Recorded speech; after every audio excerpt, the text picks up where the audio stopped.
is 12:30. We are ready to get started again. Everybody have a good lunch? Nice break? Good. Up next, we have Dr. Rhodes from Savannah River Ecology Laboratory.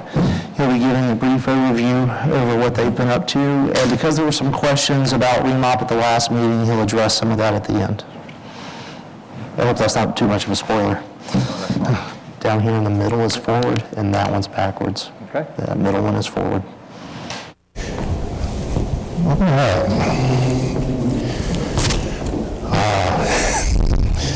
Maskless for a minute.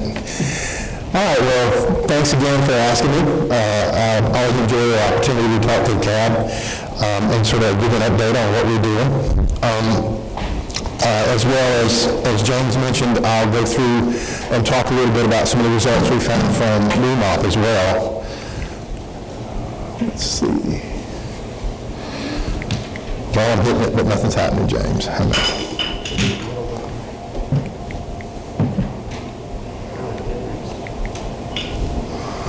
Here we go. Okay.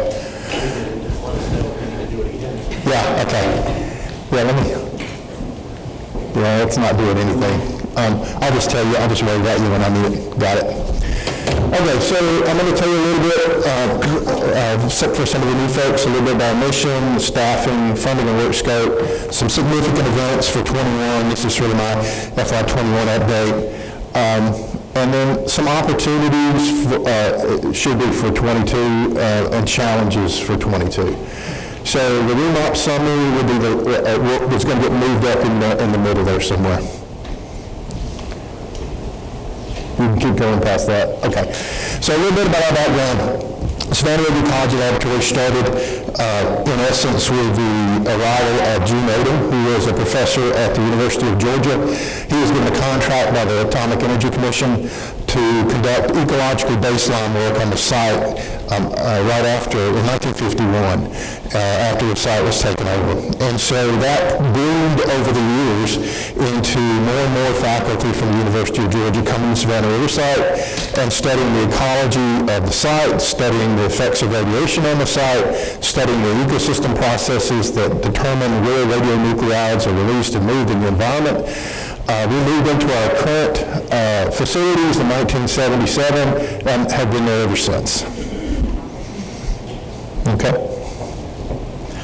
So our mission, really, in a nutshell, is all about the ecology and understanding the ecology of the site and the contaminants on the site and the legacy of DOE's mission here. And we're, in truth, an independent observer of the ecological missions or the ecological effect of the missions of DOE on the Savannah River site. And because we are a land-grant university, we do that through research, and we do it for education, and we do it through service, which is our outreach program. All three are the components through which we are judged by our peers. We are judged as part of our job at the University of Georgia, and through which, the lens through which DOE values and sees us. Okay? Just a little bit of history on our research programs. One of the things that we are judged on, one of the things that is a key component of the metrics by how we are evaluated and our value are publications. And at this point, we have 3,600 peer-reviewed scientific publications and 66 books that have come out of work done by Ecology, Savannah River Ecology Lab scientists. Much of that deals with the conditions on the Savannah River site. The nice thing about that is it provides a good, tangible, peer-reviewed, independent evaluation of the conditions of the site, which then can be used by DOE to talk with our regulators and determine path forward for how they clean and remediate the site. Okay? Education programs are also long-standing. Over 450 degrees have been granted that were guided by SRAL scientists for PhDs and masters. And over 700 undergraduates have come to the Savannah River site through our education programs and had experiential learning, often 3-month experiences where they actually get their hands dirty and get involved in research, learn something about the Savannah River site, and many often go on to have jobs either at the Savannah River site or in the DOE complex. Our outreach program, go ahead and pop it again there for me. So our outreach programs probably suffered more than any other aspect of our programs during COVID, because we just can't get into the schools and do our in-person learning. So to give you an example, in FY21, we held 66 events and reached 2,000 people. That number is normally 65,000 people. Okay, so what we did is we moved more to online, we did more videos, we did more social media, and so we ended up with about over 4,000 social media followers, about 467 media impressions from that, appeared in over 130 media outlets and about 7.2 million media expressions. So we basically switched gears and started moving in the direction. If we couldn't do the in-person, we would do that through social media. And we've done an okay job at that. Just like everybody else has a rough transition. And so what we're hoping is that as things slowly progress toward us being able to get into schools, our numbers of in-person contacts will go up just like everybody else's. All right. If you're looking at where we are today, we have about 191 staff and students. There's 14 faculty, a number that's, I'll just point, a number that I'm particularly proud of is down here with the graduate students. In FY21, we had 74 graduate students, and they're spread across a lot of different colleges and schools on the campus, but they're advised by faculty from the Savannah River Ecology Laboratory. And that represents a massive change over the past 10 years. 10 years ago, there were 2. So today we have a vibrant graduate community, and just like most places that are associated with education and research, those folks drive the bus, right? They're the ones out there doing the day-to-day, and they keep us busy, and out the other end comes publications and a lot of good material that gets out to the public and to the world in general. Okay? Disciplinary expertise, we have a very mixed bag because we are sort of, we're 2.5 hours from campus. So we have to have people with expertise in very divergent areas like biogeochemistry and wildlife ecology, like epigenetics, proteomics and glycomics, microbiology, ecotoxicology and risk assessment, molecular genetics. All of those people that fit into the building that we have, and they all are right down the hall from one another. And the nice thing about that is great. I mean, you talk about diversity of disciplines, that's a huge diversity of disciplines compared to what you have in a department or even a school on campus. So it provides us with the opportunity to look at many issues through multiple lenses and come up with innovative ideas and solutions. Okay. A little bit about our funding history. If you go back to, I was hired in FY12. The lab had been reduced in scope for quite a while. We began to increase. We increased comfort of the Department of Energy with what we were doing. We increased the value and the value proposition of the laboratory. And along with that came an increase in our own efforts to secure external funds somewhere other than the site. Right, so there's a long history of funding to the lab that came primarily through headquarters. Today we're a much different laboratory. We're one where we leverage everything we get from EM in many different ways, some of it on the site through NNSA, others through funding we get from NSF or USDA, Department of Agriculture, National Institute of Health, all of those different sources. And so what the green represents through time, what comes from actually the site. The purple is external funds we go find somewhere else and bring here, and red represents Georgia. And we've also, as you can see, leveraged the resources at Georgia many-fold beyond what we had in the past. So if I'll give you another look at it this way. This also tracks from FY12 to FY21. To make it easy, click one more time, and there's a circle that will come up. Okay. This pale bar is EM funding. The green bar is all sources of funding, non-EM. That includes NSA money, external money from USDA or NSF, and then the red is Georgia. And so what you can see over time, you also see the blue line, which is our workforce. So it's increased as you would expect, as our funding has increased to a point today where we have a nice balance of funding from different sources. So if you hit this, I'll give you an idea what that looks like. So if you look at our 21 budget, 31% of it was EM baselines, 6% was area closure projects, 16% was NSA, 26% of our budget came from other external funds we secured from somewhere else, and 21% came from Georgia. I'm proud of that. That means 47% of our budget came from somewhere other than the Savannah River site. Now, click that one more time. What that means is that with 47% of our budget coming from somewhere else, that's a 2-to-1 return on every EM dollar. If you click it one more time, that's a 3-to-1 return on every NNSA dollar. So I'm always going to stand in front of you and tell you that one of my prime jobs is to leverage. It's to leverage DOE funding to find funding from other sources that make what we do more valuable and more broad in scope. So just remember that. Good investment. All right. All right. Significant events. These are pretty standard. We get 34% IDC, it's now 35%, and the university, as part of the matching, returns 75% of that back to the lab to help operate the laboratory. We have 6 cost-shared faculty positions. That represents part of that UGA commitment, so that we use some DOE funds and some UGA funds to fund these faculty positions. We provide funding for equipment and personnel, and cost-shared graduate students and postdoctoral positions also exist that are leveraged between Department of Energy and UGA. If you go ahead and click one more time. If you look at the DOE external building, equipment, utilities, and site access, we get those through our cooperative agreement. The funding for the core cooperative agreement is provided by the Department of Energy in 5-year increments. We just started our new one in October of 21, a new 5-year agreement. Funding provided by DOE and the National Nuclear Security Administration. We get continued project funding from the area closure projects, and Savannah Remediation has funded us in part over the last few years.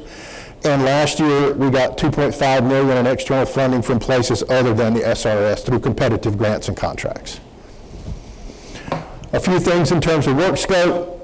We always are involved in land management activities for set-asides on the site because they're part of the larger National Environmental Research Park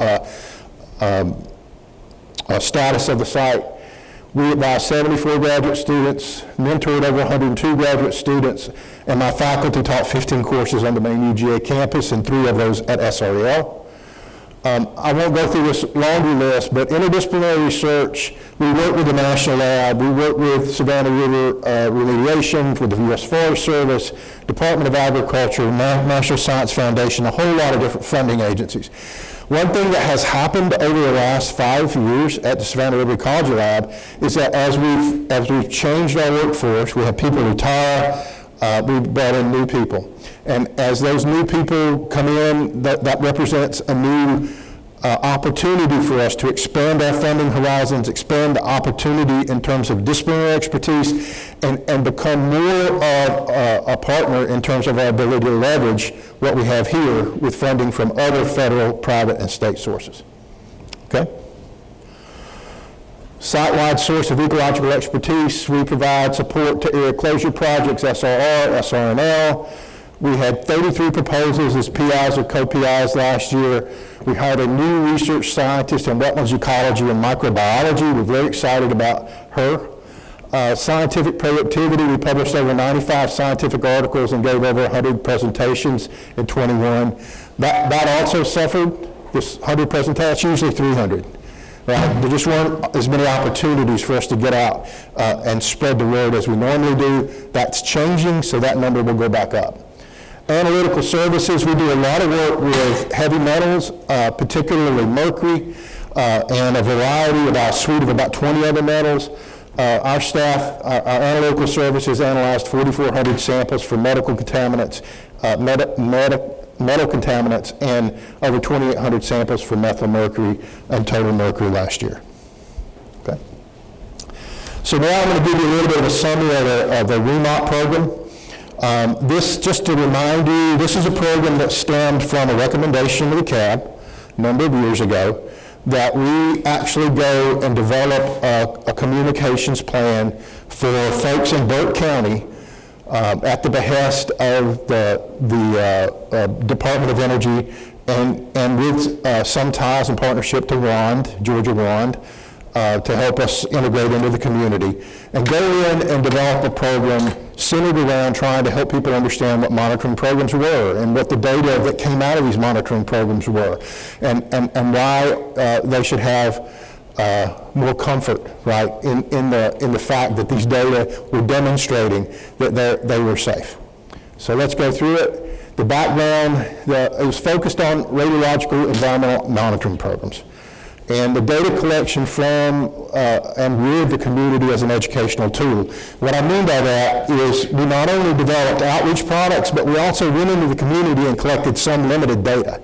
And we had those data analyzed, and we used them back in the program to show folks how those data that we collected compared with the data that came from the SRS and South Carolina DHEC and former data from Plant Vogel.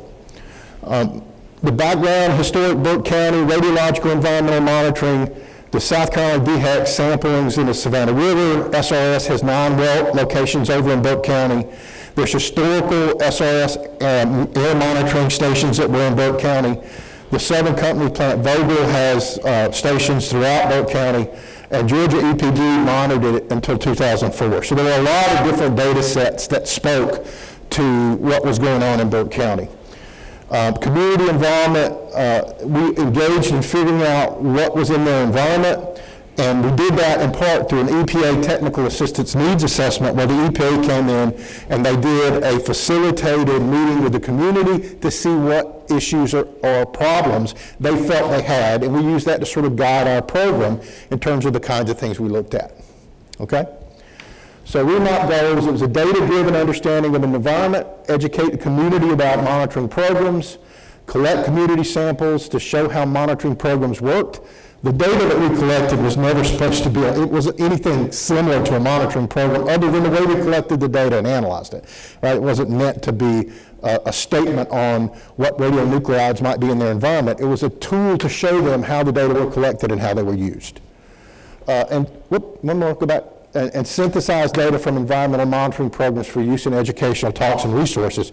So this part of it was pretty big because we went and took 10 years of data from each of DHEC, Savannah River Site, and Vogel, and we summarized those, tried to make them comparable, and then used that as a backdrop to the data we were collecting to show in comparison. All right? We also did a lot of community engagement, and some of the achievements where we did 20 community talks over a 2-year period, 148 community residents attended, and I'll show you an example in a minute of what one of those, we would build handouts, we would have a structured meeting where we talked about different topics. There were middle school curricula, we had 7th grade STEM curricula over a period of 2 years, 50 students every 3 weeks each year were engaged. Burke County Ecology Day, we had 19 table displays and 22 SRL volunteers, very much like our Touch an Animal Day that we have here locally. The first year we struggled, we had 36 attendees, and we said, okay, this is not going to work this way. It would take us 5 years to build up the numbers that we have in Aiken. In Aiken, we have 2,000 people that show up. So what we did is we targeted the middle schools, and we had a captive audience. So we got 806 people the next year by teaching this within the schools and having a day-long event. Okay? This is just an example of one of the lessons, radiation in our lives. So you would take, in those community talks, you would take and work with the community, work through a variety of different examples and handouts to show them things like tritium in the environment, radiation, monitoring programs, a whole variety of those things. I won't show them all to you. Next, this is an example of one of the displays that we had when we were having the community events. This one talks about monitoring programs, some of those that are ongoing in the community. Next. This is contaminants in water, for example. This would have sat beside a large diorama that actually showed how water flows through topography and in communities and how contaminants flow with them. All right. The Community Advisory Council was a part of this, so what we did is we went to the local community and we said, we want you to be engaged, we want you to tell us what you want, we want you to review the materials we're going to give to the community, and we did that. And we had 12 different residents serve on that Community Advisory Board over time. We did a community survey, which was distributed at our various community events. 63 surveys were returned, and we also had a community newsletter. This is an example. I apologize, I couldn't blow up much more without destroying it, but this is a survey. You don't want a survey to be 10 pages long, right? This is a survey that had one page, and it asks you a series of questions about how you interacted or felt about contaminants in your environment. And so I'll pull a few of those out with the next slide. Okay, so a question, top left, contaminants enter Burke County through multiple ways. You either strongly disagree all the way to not answered, right? Living in Burke County is risky due to the contaminants in the environment. In this case, you had about 37% that agreed. In this case, I feel very prepared for potential nuclear emergencies in Burke County. About 44% agreed. Contaminants in Burke County affect my health. About 33% agreed. So across those various survey questions that we pulled, we were able to get a feel for the level of comfort in that community with the contaminant issues that surrounded them. And in fact, by and large, we saw quite a bit of comfort. We didn't see nearly as much trepidation as we thought we might when we looked into that community with these questionnaires, albeit I would love to have had a bigger survey than we did, which is why we only use these qualitatively. All right? We also had a REMOP newsletter, Radiological Environmental Education Monitoring and Outreach Program is REMOP. And we did this anywhere from once a month to once every few months. It talked about the events that we were going to hold. It talked about other important events in the community. And it was geared toward a large swath of the community to give them opportunity to interact with us. Other achievements, when you look on the side of the sampling, we did exactly what we set out to do. We looked at various numbers of radionuclides in a variety of different media. So we set up an air monitoring station there that was twice a month. So we got 17 radionuclides from the air. We got 38 radionuclides from fruit and meat samples, 10 milk samples, 10 soil samples, 10 surface water, and 10 vegetable samples. And you can see the numbers of radionuclides range from about 38 to 17. We also summarized the historical data for any of these radionuclides in any of the three programs we looked at, South Carolina DHEC, Vogel, and SRS, over the time period for SRS from 2005 to 2015, from 2006 to 2017 for DHEC, and for 2005 to 2016 for Vogel, as a comparative backdrop. These are just some pictures of and figures of what those data look like. If you look at the top, the blue bars are REMOP, the red are South Carolina DHEC, and this is for water. And the reason this is down here is if you draw a one-to-one, if they're the same, right, for every radionuclide, it'd just be a single line across. They're not, but they're not far from it. So what that tells you is the degree of concordance between those data sets, and there's a very high degree of concordance. Let me flick the next one. This is water with Vogel and REMOP. Again, you see a similar pattern. In fact, in some cases you have, on the far ends, each end is something we measured that Vogel was not measuring. So we didn't have anything to measure against. All right, the next one. This is meat in South Carolina DHEC and REMOP. Again, you see that linear figure. And if you look, often our estimates were lower than those of South Carolina DHEC. One more. And this is milk between Savannah River Site and REMOP. Again, a very linear. So I just gave you a few examples. Of course, there were a lot of radionuclides, right? And there were a lot of data to go through. But the general overwhelming pattern was this. That there was a lot of concordance, right, between data we just randomly took out in that community and the data sets that exist for those communities and surrounding areas. So that made us feel pretty good. It made us feel like we were doing what we were doing right, and it also made me feel much more comfortable with the data that comes from these various monitoring programs. And that's the feeling we wanted the local community to have too when they saw these data. All right, so we also looked at heavy metals, 23 heavy metals from the fruit, meat, milk, soil, surface water, and vegetable. Okay? And I'm not going to do anything with this, just as an example, right? So some of the metals like magnesium, aluminum, iron, a whole variety of, selenium down there, everything to lead and uranium. All of these data we collected, but we haven't done a lot with those because there's only one program that actually is looking at other heavy metals, and I think it's South Carolina DHEC, and we haven't gotten to that was a secondary for us. We'll go back and look at those at some point in the future. All right? Lessons learned. Outreach and education. Engage the community where it lives.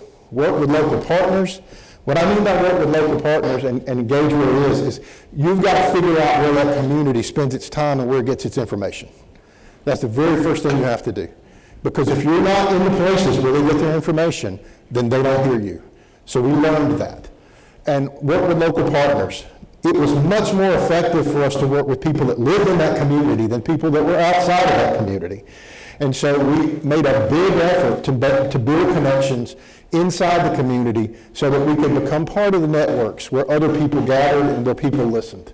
And put your effort where it's most effective. A great example of that is the Touch an Animal Day, the Burke County Ecology Day.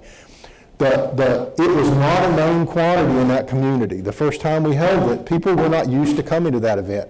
So we went to the schools because we would get a lot more people and eyes on the messages that we wanted them to see by doing that. And then over time, we could have converted that. All right, environmental monitoring data, difficult to collect and expensive to analyze. That's probably not a surprise to anybody.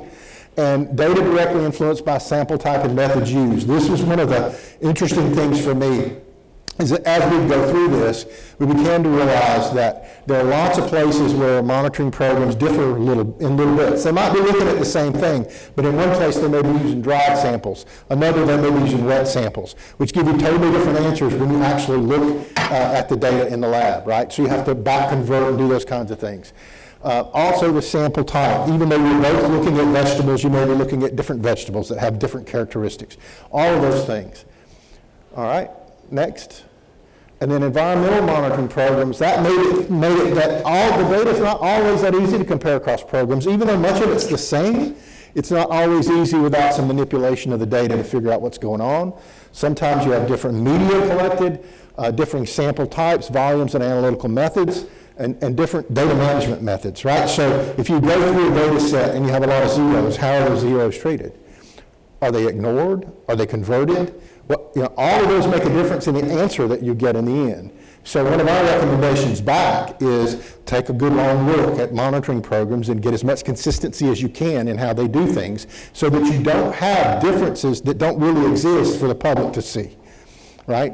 Those differences may not be real. It may simply be a function of how you treated the sample and converted the data. Okay, next one.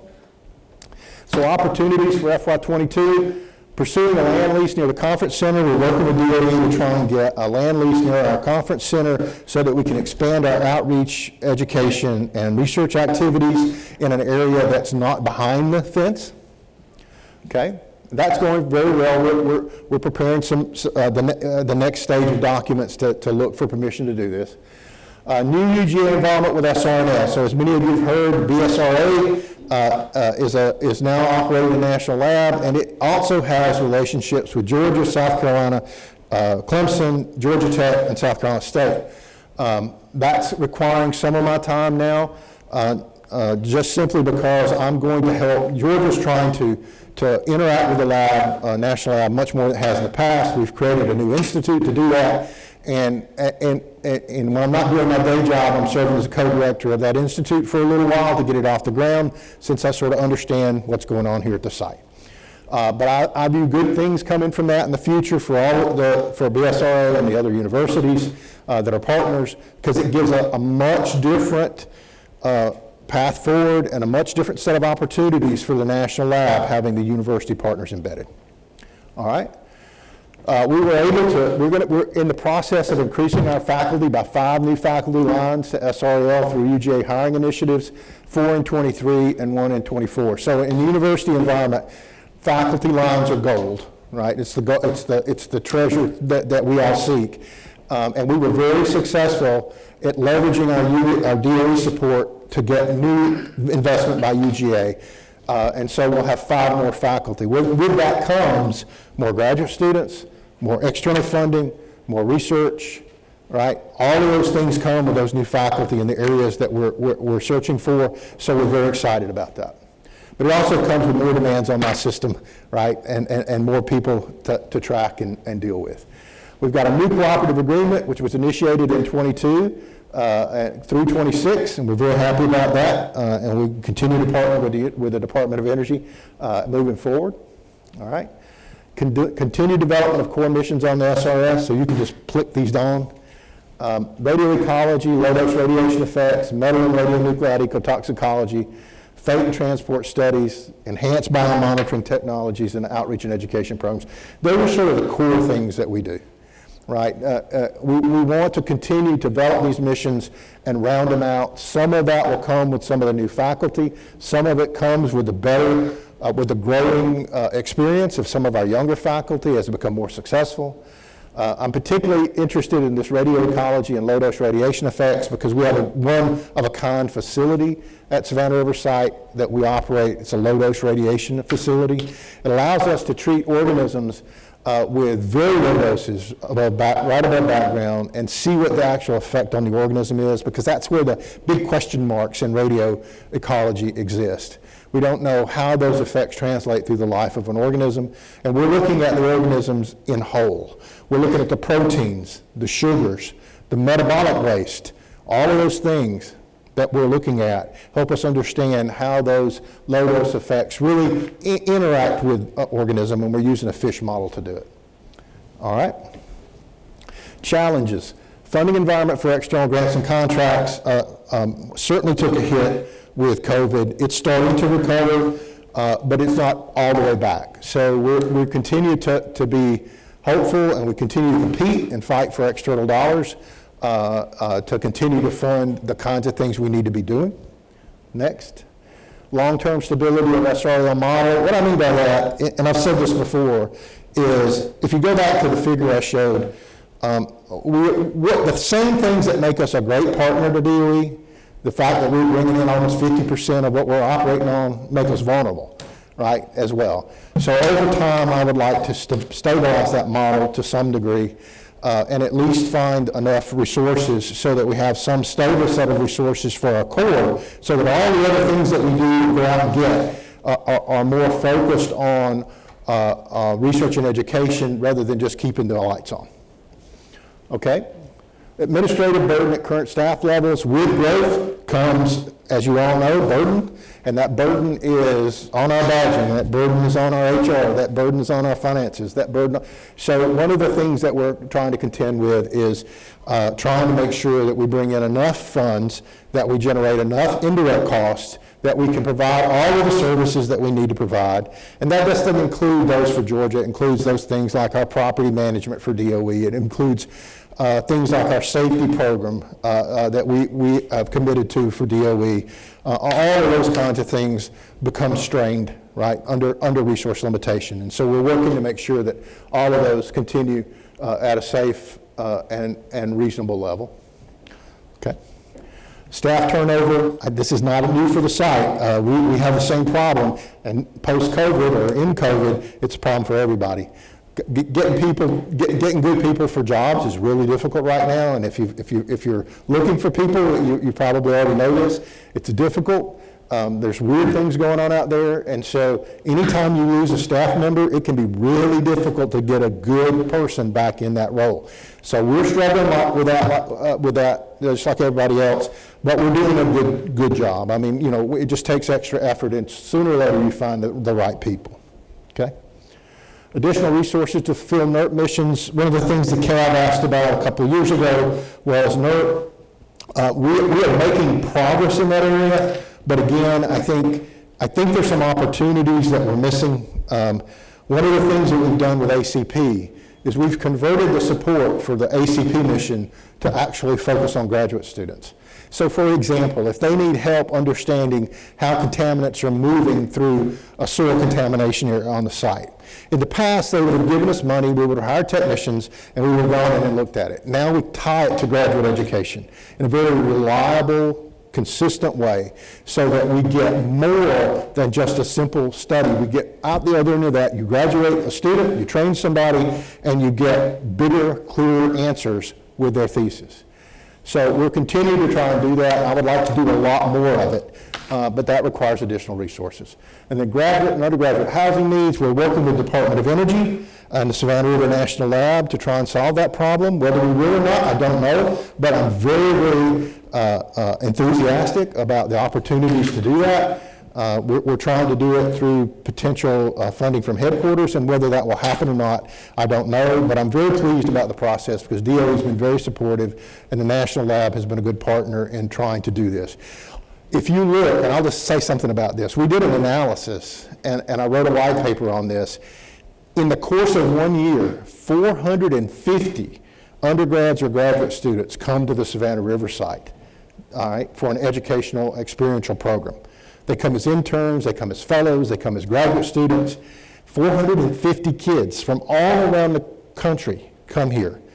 And we want to make sure that we can actually provide for their needs. And one way to do that is to try and get housing that makes it easier for us to attract not only the ones we have, but those from underrepresented groups who couldn't do it with the resources we provide today. So we're working on that. I got my fingers crossed, but I think it's a good thing, and it's something we've long needed. Okay? All right, how much time do I have left? As much as you want. All right, okay. Flip one more. Now, flip it, just touch in the middle of that. Yeah, okay. Okay, all right. So what I'm going to show you is it's our 70th anniversary year. And with the help of Amy's office and with the help of the film crew there at SRNL or SRNS, we were able to put together a 70th anniversary video. So,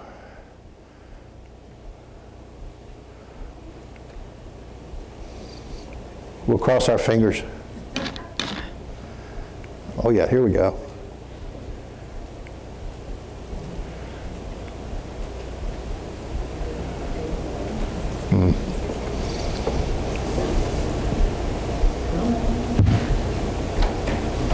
Well, you may see it. If you don't see it, we'll give you a link. We've got it posted on YouTube. There we go.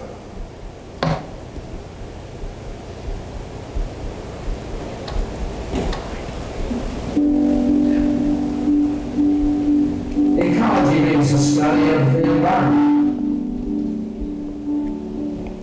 It means an opportunity to make the world better by showing this the way it should be, this the way it could be. Let's see what we have to do to change some things, but bring it back to that natural state, the natural system of the world, what people innately really appreciate.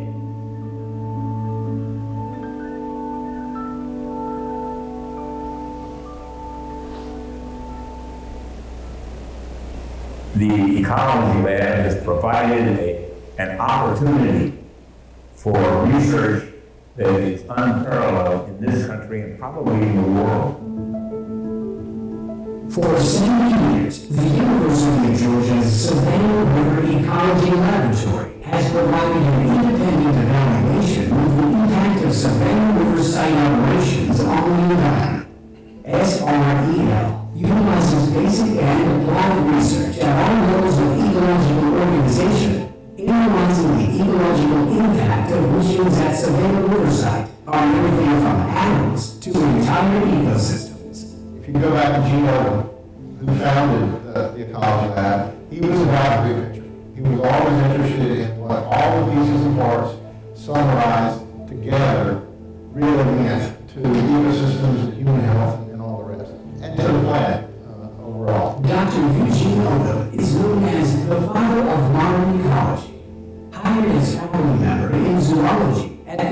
University of Georgia in the 1940s, Dr. Rhodes saw the need to add ecology as a course of study. In 1951, Owen was selected by the Atomic Energy Commission to conduct biological inventories of what was then known as the Savannah River plant near Aiken, South Carolina, before site operations even began. That decision was extremely farsighted. What is the current state of the ecology, the fields, the streams, and the radiation background at this new site before we started doing anything? They realized that as radionuclides moved into the environment, we didn't really have an understanding of how they moved from water to soil, plants to animals, and then potentially humans. Known originally as the Laboratory of Radiation Ecology, the lab moved into a facility at SRS in 1961, with Frank Brolly named as the first director. 3 years later, it became the Savannah River Ecology Laboratory, focused on the mission of investigating the influences of industrial and nuclear activities on the ecosystems at the Savannah River site. Certain kinds of research can be done on the site. It can't be done anywhere else. You have a large landmass that has been, through active management, returned to a relatively natural state. And while everything else around it changed, animals, plants, microbes thrive. That gives us the ability to look at questions on the same landscape that provide control when nothing's changed, and an experiment where everything changed in terms of the types of contaminants and other activities that occurred here. That ability to recognize, dive deep, investigate, and evaluate the contrast of the landscape prompted the Savannah River site's distinction as the country's first national environmental research park, a protected outdoor laboratory that buffers the Department of Energy site.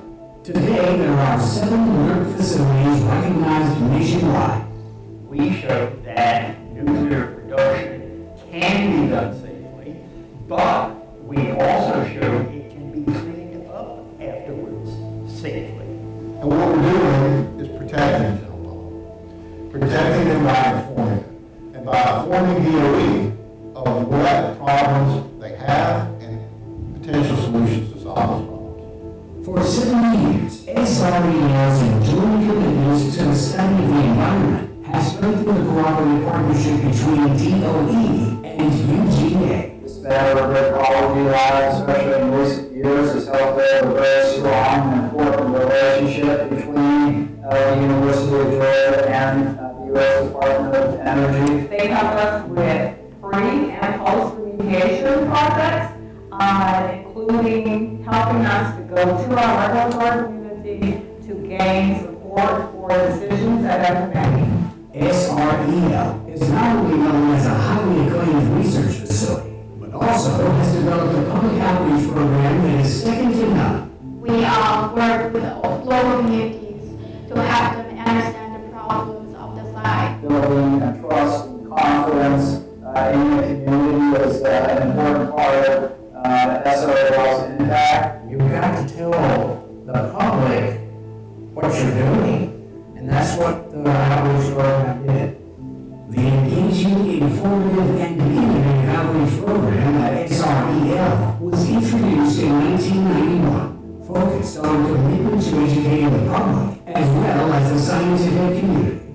Currently reaching more than 63,000 people annually, SREL's outreach program enhances citizens' understanding of environmental issues affecting SRS, in addition to increasing ecological awareness by featuring local plants and animals and associated research.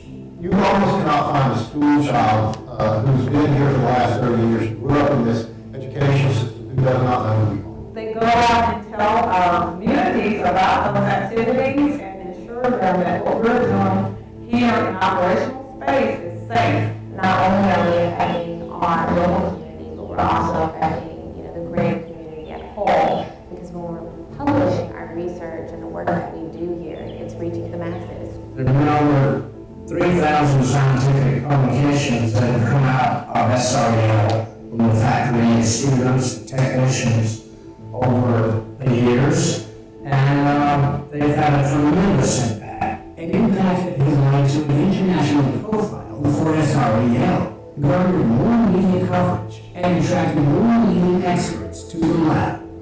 The most important part of our jobs is training the next generation of ecologists.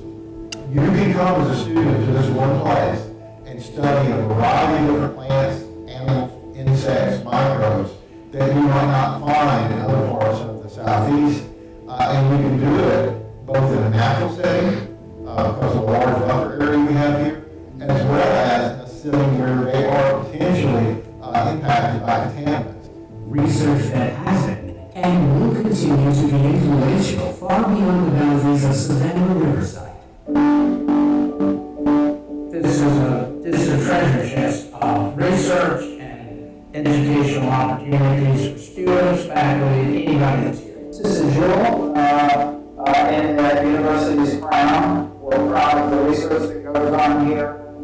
From its very beginning in 1951 as a field project of Dr. Dwpf and his graduate students, the commitment to environmental stewardship and the preservation of sustainable ecosystems was the underlying foundation upon which SREL was built and continues today.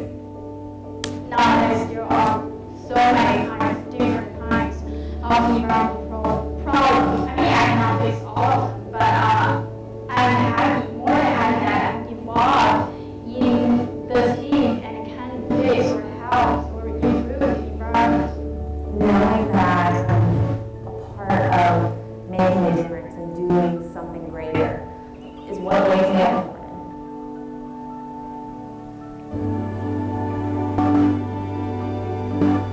It's my pleasure to be able to offer congratulations to SREL for a job very well done for 70 years. Congratulations to Savannah River Ecology Lab for 70 years. Congratulations, Savannah River Ecology Lab, for 70 years. Thank you for all of the activities that you do, all of the support that you have given us, and we thank you, and hopefully in 70 more years, someone will stand here and say the exact same thing.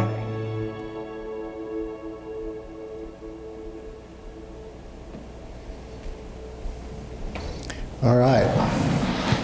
Thank you for letting me do that. Of course. All right, well, so with that, questions are there? Phyllis, let's start with you. I have to turn this on. That's Is it pretty on? good. I was wondering, Phyllis Britt with the cab, I was wondering, how far-reaching is your outreach? Yeah, so it's, our general rule of thumb is they have to be able to get there and get back in a day, because we don't generally have them spend the night. So it's primarily more on the South Carolina side than the Georgia side, but we do things on the Georgia side quite a bit. And as part of REMOT, we did quite a bit in Burke County, and we've continued to do some of that as well. But right now, it's just that general rule of thumb. Can you get there and do the program and get back that day? Gotcha. Is there data available similar to what you did for Burke County for other counties? Or have you not put that together? No, so that program was focused primarily on Burke County, but data from the other monitoring programs exists throughout the South Carolina side. There's data from Vogel on the Georgia side, as well as data in the surrounding areas surrounding the Savannah River site from SRS. Is it somewhere that people can access it? Yes, ma'am. On your website? Not ours. It's on theirs. It's Okay. publicly available. Gotcha. Yep. Phyllis, this is Amy. The annual site environmental report, the ACER. Oh, yeah. Right. Very good. Thank you. All right. Mike? Jim, what drove the increase in the graduate students from 2 to 74? Better marketing, better opportunities, what drove that? A boss that really wanted it to happen.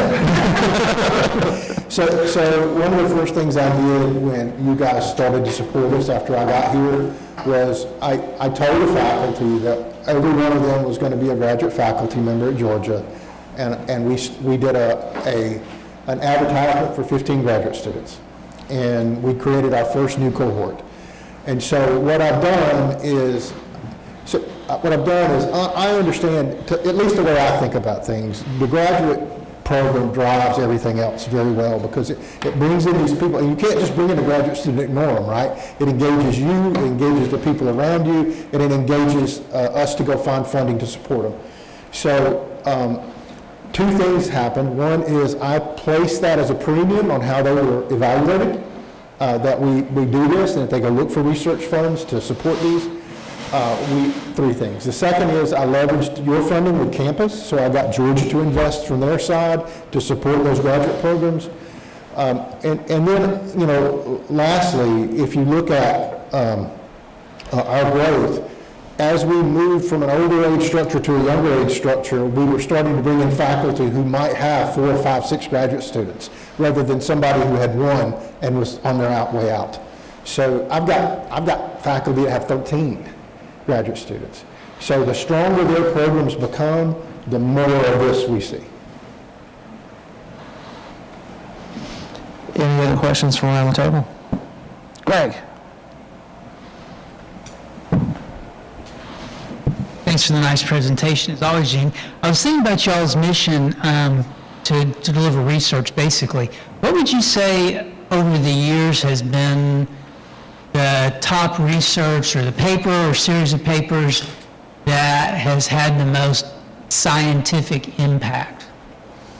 Well, I'd say this, I'm going to say broad impact and scientific impact, two different things. Right. So the broader impact has probably been on the herpetology side of all that, right? Because it's an interesting topic to people.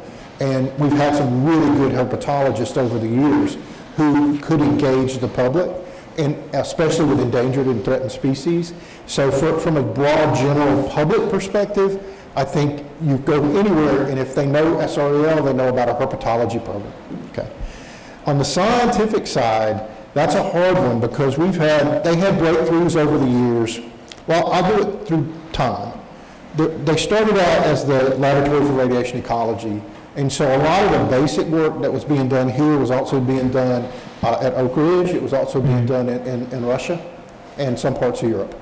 And so there was this big discovery phase, right? These things are in the environment, right? They would put sources out and see if the plants died, right? That kind of stuff. So there was a big basic science piece early on, and that has withstood the test of time. The second is thermal ecology. One of the things they quickly understood is that operating these nuclear reactors produced in these natural stream systems these high temperatures from the boiling water that was coming back off to the reactors. And so the Ecology Lab made a strong name for itself in thermal ecology over a period of about a decade because nobody else was really looking at that. And they learned, and I mean, not just hot water, dead plants, right? Mm-hmm. Not just dead fish. They learned things that were really finessed. Like, so when you create a cooling reservoir that has hot water, your fish grow quicker, your predators grow quicker. And we actually saw evolution in some of the small fishes to become broader and wider so they don't fit in the mouth of a largemouth bass. The quicker they could get to that size, the less chance they would get eaten. So those were cool things. And then beyond that, there was a period of time where genetics really rose to the forefront at the laboratory. In terms of, this was before molecular genetics. This was when genetics was still a broomstick and a witch hat. And basically, a lot of really interesting work was done here on trying to move that frontier forward in terms of the kinds of questions that were asked. And then biogeochemistry came. Biogeochemistry became a standard part of the lab by the 90s, probably late 80s and 90s. And because of what was going on in DOE, there were opportunities to take advantage of the synchrotron. There were opportunities to look at things here nobody else could look at, right? And so biogeochemistry just ballooned for a while as something that the laboratory really had a large expertise in. So those would be the ones I would say. Today, we have a lot of different strengths. One of the things that I've tried to do is use the Savannah River site as a natural laboratory for things of national importance. And we still have strengths in almost all the areas I just mentioned, but one of the things that we've been doing lately is, so for example, the Savannah River site is now a field site for the National Rabies Program, where we're trying to understand how to eradicate rabies in the southeast using this big landmass as an experiment.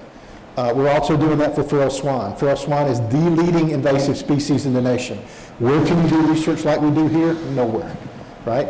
So we're on the how can we use this site to support ourselves and do important things, those kind of things are happening. But at the same time, we're working with people who are doing cutting edge things with proteins and sugars and things. So we're looking at questions in ways nobody ever looked at before because the tools and techniques weren't there. So we can team up with Georgia to get access to machines that cost over $1 million a pop because they're a test site for one of the leading manufacturers. So I'm very excited about what we're doing because we're doing because of the positioning of being at the lab, the kinds of issues we have at the Savannah River site, and the partnerships we have at Georgia and other universities, we're getting to do some really fun things. What's the biggest grant you've ever gotten? Me or the lab? The lab. Well, the cooperative agreement's the biggest, right? But Like NSF or something like, or NIH or something. Yeah, well, it's not that uncommon now for us to get NSF grants in the $800 to $1 million range. Yeah. Thanks. Sure. DeAndre. DeAndre Davis with the CAB. Thank you for the presentation. It was very thorough. I want to highlight the third slide. Okay. Thank you very much for adding that. Hopefully, in our continuation, we'll get those acronyms. Helps us to understand a little bit. Just listening at you answer the question just previously, we always talk about the greatest challenges that COVID season has provided us, and what you shared, how much of that came because of the COVID environment, and what would you say would be the number one thing that was birthed out of this bad thing we call COVID that provided a great opportunity for the program? Well, I would have to say that it's probably on our outreach side, okay? Because the researchers, whether they were working from home or whether they were in the lab, we're not as big as many of the other organizations on site. And so because of that, we could do our work without clustering many people in one place, right? So a single person in a lab working by themselves is not a threat to anybody else, right? So we could continue to collect data. We did suffer for a while, but gradually we figured it out, right, how to do that. And then, and the papers could be written anywhere. They could be written at home. They could be, so that in today's world, you can take the computer with you and just go do it. The two things I've seen that I think will stick with us and are the biggest challenges. One is our outreach program just took it on the chin. If you can't get people with animal exhibits in the classroom, right, you're stymied. So while we've done a great job of trying to increase our social media presence and produce all these videos and other things, everybody's burned out on that, right? You can only increase your following so much. You can only get to so many people because everybody's struggling with the same thing. But we now have capabilities we didn't have before. So my feeling is in the future, we'll be able to incorporate what we've learned in that arena to do things not because we have to, but because we want to, right? And the other thing is, and I'm sure everybody's heard, the whole Zoom thing, right? The Microsoft Teams. So I have benefited from that because before this, if I wanted a meeting on campus, I got in a car and drove 5 hours, right? 2.5 hours. Not anymore, right? We've gotten so used to this form of communication that it's really changed how I interact with campus and other people in a way that's very comfortable now. What once might have been absolutely, useless, right? Now is common. And we get just as much done that way. So I feel very positive that we're going to get rid of some inefficiencies. And at the same time, we even have people who can telework now. In the old days, Georgia, I had to cut my hand, bleed on a piece of paper, send it up there and say, we're going to die if you don't do this, but then let somebody telework, right? Now, right? Because they now realize somebody can do certain parts of these jobs, they can do them from home. So those are the things that have struck me. You're welcome. And my last one, with every great compliment, there's always a challenge with it. Yeah. So, James, this is for you. I know this is not recommendation time, but I would like to make a recommendation that when the Ecology Lab comes to present, they need to make sure they start out the presentation with Go Dogs. We waited 41 years championship and we won it, so for the rest of this year, that's my recommendation. Thank you. I'll make a note of that one. All right, before I ask any more questions, Mark, if you want to go ahead and get wired up with a microphone, then get you all set up. Any other questions from around the table? Dr. Rose, I appreciate it so much. Thank you for coming out. All right. While he's getting wired up, anything, when you talk about, do y'all need 5 minutes to stretch? I know we went for an hour, but are we good to keep going? Okay, silence equals consent, y'all. We're going to go.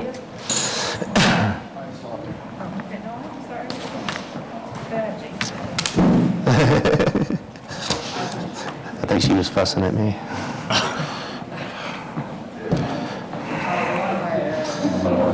I had turned it off. Dr. Rose, that was my fault. I turned it off when I handed it to you. It's okay. We've been doing everything backwards. We've been tripping into accidental success. All right, Mark, you ready? This middle button is forward. That's backwards. That middle button is forward. That's the laser. That middle button is forward. It's because it seems wrong, right? Like it needs to be differently. Okay, good to see you. Thanks very much. All right, folks, we're going to launch into our liquid waste update now. First, Mark Schmitz will be talking to us about that end of the program, and then we'll go into Parsons and SWPF. Mark, whenever you're ready. All right, good afternoon, everyone. I will also congratulate the University of Georgia. I was a University of Cincinnati graduate. We tried our best against Alabama, so congratulations. 2021 has been a very exciting year for the liquid waste program. It's the first time that we've had a full year where all those years that we show on our presentations are now in place in full size and full capacity. And so the vision of completing the high-level waste mission and closing all the tanks is now within sight. As mentioned, I'm Mark Schmitz. I'm the deputy project manager for Savannah River Remediation and the chief operating officer. It's my pleasure to be here today. The mission of the high-level waste program is to retrieve, process, treat, and dispose of legacy waste, close the tanks and all the equipment that's associated with it. We have 51 tanks that were put into high-level waste service. 8 of those are closed. 6 of them were closed under this SRR contract, our current contract. 2 of them were closed prior to that. The last few years, there's been a significant investment on the key major facilities. Tank farms, Dwpf, Saltstone processing facility, and the salt waste processing facility.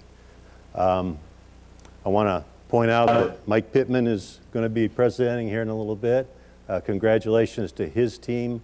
A year ago, they successfully brought up and started up the salt waste processing facility, which is that final piece of the puzzle that gets us all the pieces in place to close the high-level waste system. As Gene pointed out, the plant has been there for over 70 years now. So some of our waste tanks are starting to approach that age. Some of them were built at the same time as the canyons were built, so they're approaching their 70 years. We do store all of our high-level waste in those containers.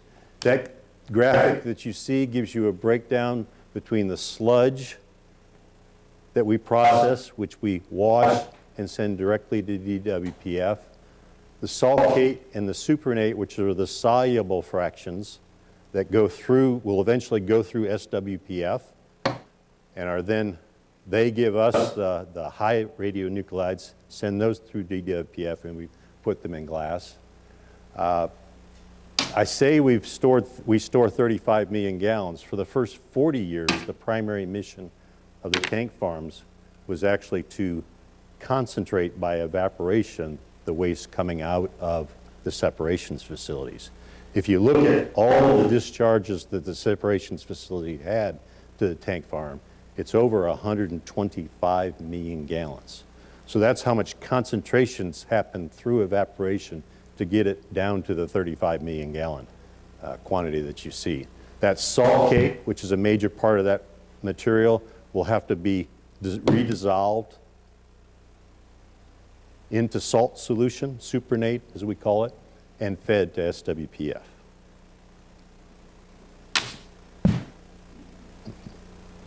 I'll get it. This is just a Google map aerial view of the liquid waste program. You know, it's 300 square miles of site, but it's really, the liquid waste system is in the very center of the site in a fairly small footprint. There is the F area tank farm, which of course serviced F Canyon, that has 18 of the waste tanks in it. There's an in-area transfer line between the two facilities, F area and H area, by which we'll transfer all of the material from F area over to H area. That material will then be destined for, as I said, the supernate and the liquid portion will go through the salt waste processing facility. The solid portion goes directly to DWPF and is joined by the material that SWPF separates and is put in the final glass form. The majority of the volume from SWPF comes back to a storage tank in H area and then is transferred over to the Saltstone facility. The Saltstone facility processes it into a grout material and puts it into the Saltstone disposal units, which I'll talk a little bit more about later. This side of the chart shows you when each of the waste tanks were built or the range that they were built on. And so you can see the relative age of each of the systems there. And this also provides the dates and the startup dates for many of the facilities that we have currently in operation. This is just a general overview on the processes. All of these processes occur in the tank farm, while these are our major processing facilities, including salt waste processing facility and DWPF. DWPF, of course, putting the material into glass and into storage, and all of the low-level waste coming out of SWPF, then going to Saltstone.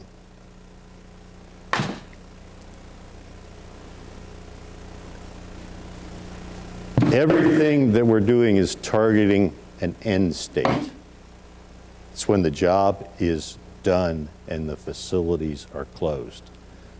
The waste tanks, the 51 tanks, all need to be emptied to the best available practices, and then functionally closed by putting a cement or a grout material in each one of the tanks, and then cement in all of the ancillary equipment. As I said, all of the low-level salt, which comes out of SWPF, which is the majority of the volume, it'll be over 100 million gallons when the mission is completed, that come out of SWPF, goes to the Saltstone disposal units. As it's processed through the Saltstone facility, we add grout to it, and there's about an increase of about another 70 to 75% in that volume. So we'll make close to 200 million gallons of saltstone that will be stored in the Saltstone disposal units. And then, of course, the key waste form is the vitrified glass, where all the high-level radionuclides go into and are safely vitrified into a material that will eventually go to a final government repository.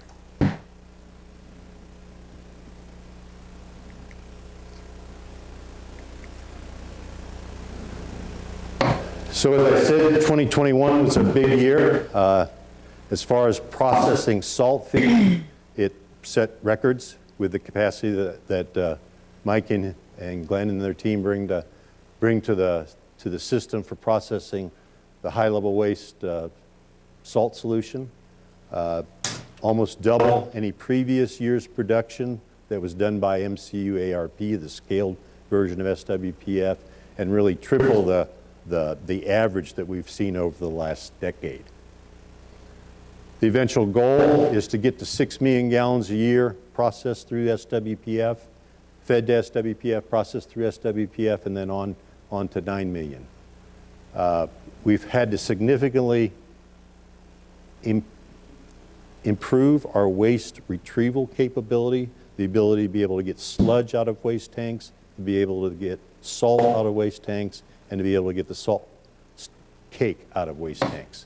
So right now there are 11 tanks of the 43 active tanks.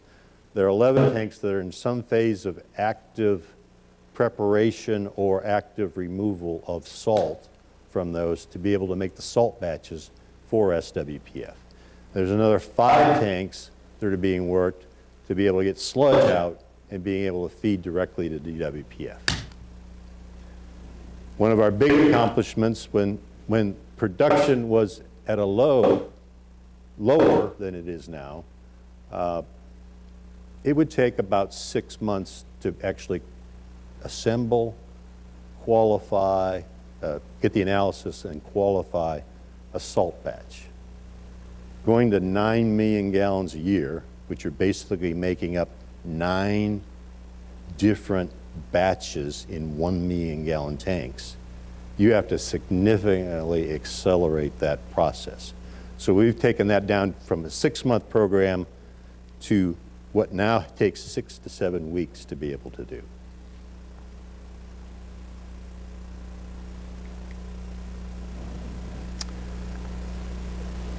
Until SWPF, so I mentioned we closed 6 waste tanks under this contract. Over the last 5 years, there have not been any waste tanks closed. That's because the space just doesn't exist to close any more tanks. If you think about it, 43 tanks, each about nominally 1 million gallons in size. That gives you 43 million gallons to store 35 million gallons. And you need many of those tanks to be able to prep and feed SWPF or prep and feed evaporators or prep and feed sludge to DWPF.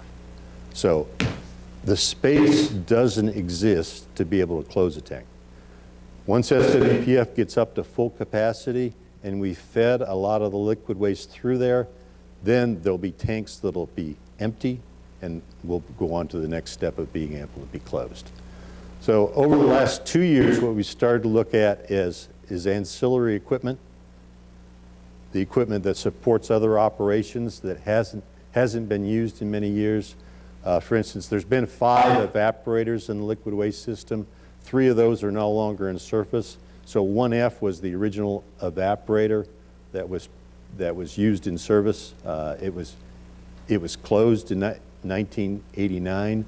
So there's several pieces of equipment that support that, including 2 large diversion boxes. They're sort of like, for pipes, they're like interstate highways. They're where we make changes in valving arrangements so that you can send material from one tank to another. Those 2 valve boxes are no longer being used for any purpose. So we put together a plan, presented it to the department and to DHEC and the EPA, and they agreed that that was a good next step, was to close those.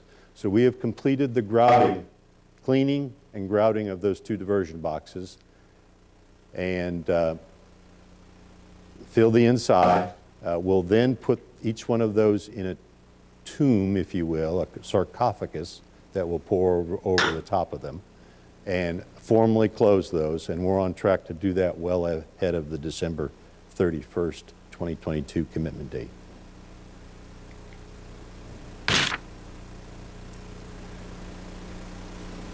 So since 1996, which is the startup at DWPF, and Joe, it's good to see you. Joe Rotaldo is one of those people that started up the Defense Waste Processing Facility, and for many years was a member of the CAB here, if you don't know him.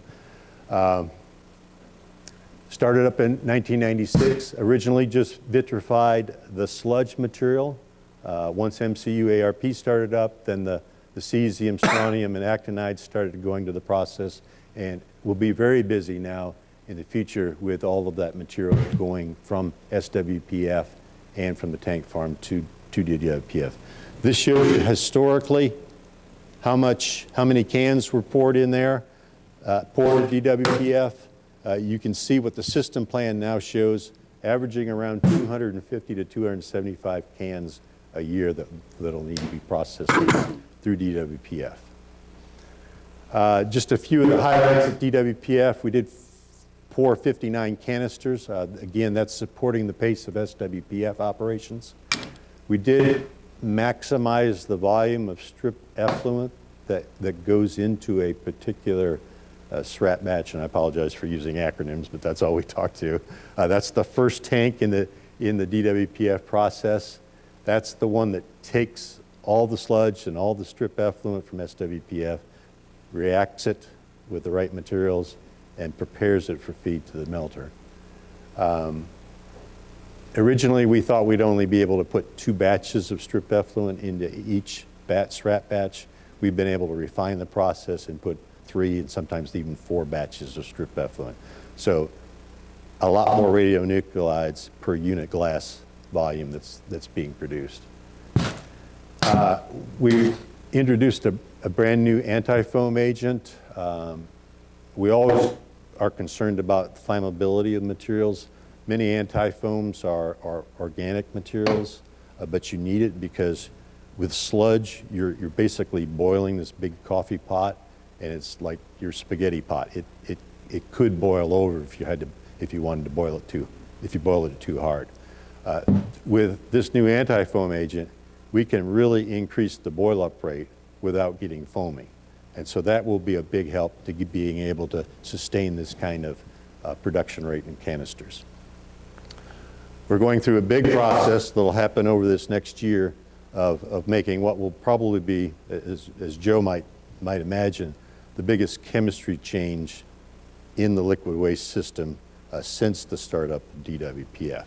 Originally, the chemicals that we used to reduce the metals in the sludge were formic acid and nitric acid. That also produces a fair amount of flammable gases in the form of hydrogen. Glycolic acid will significantly reduce that and again be able to give us better capability to process at higher rates and be able to boil up at higher rates also. And then we have also completed the construction of Melter 4. Currently, Melter 3 is in the system, so Melter 4 is the ready backup if there is a failure of Melter 3. So the Saltstone disposal facilities, with the startup and support to the salt waste processing facility, Saltstone set all sorts of records for the amount of decontaminated salt solution it processed and the amount of grout that was placed into the Saltstone disposal units. So it was a very good year there. We are working on a 2-shift now, 7 days a week on days. We have hired our third shift that will allow us to go to the higher 6 million and 9 million gallon rates that we'll be seeing in the future.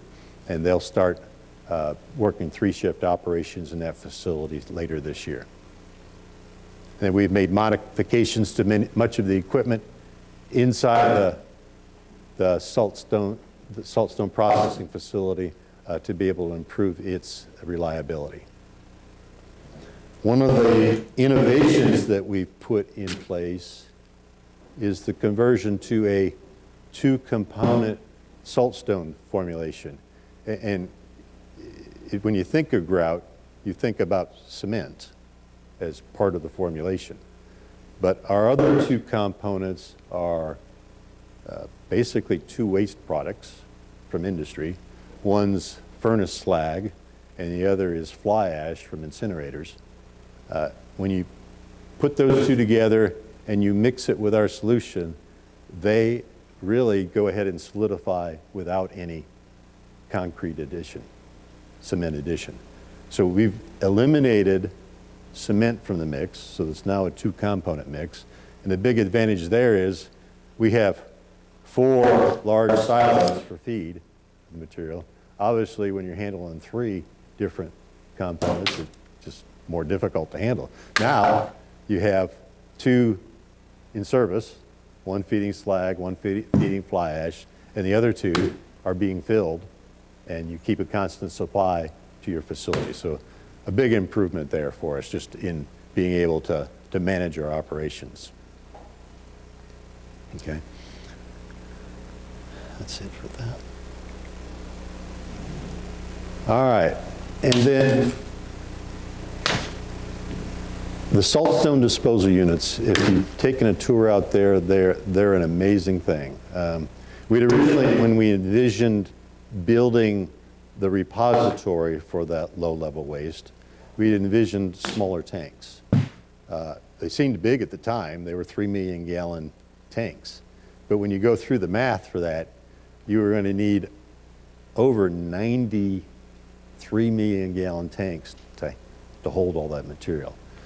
So several of us made a trip to Syracuse, New York to see these style of water tanks being built. They are basically a municipal water tank design that we've upgraded for some of the nuclear quality assurance requirements, and it holds 34 million gallons of material. So instead of building over 90 of the smaller units, you only have to build 7 of those units. And SDU 6, which was the first one, is built right here. It went so well, it was actually the DOE Project of the Year 2 years ago. It is in service. We're emplacing Saltstone into it. SDU 7 was just completed this year, and it's been turned over to operations and will be the next tank that we'll fill. You see SDU 8 here. It is now complete as far as the shell construction. All the walls, all the roof is in. You can see, picture's not that good, but you can see there's over 200 columns in there holding the roof section up. But this vessel is now complete, and we're working on the balance of plant, which is all of the ventilation, piping, et cetera, that gets material there. 9 is actually under construction. The floor is totally done, and there are several wall sections now. So in the end, these are all the units that we'll build, shown in this graphic. And so they will all be filled with grout from the decontaminated salt solution from the salt waste processing facility, which we add the grout to and then place in these.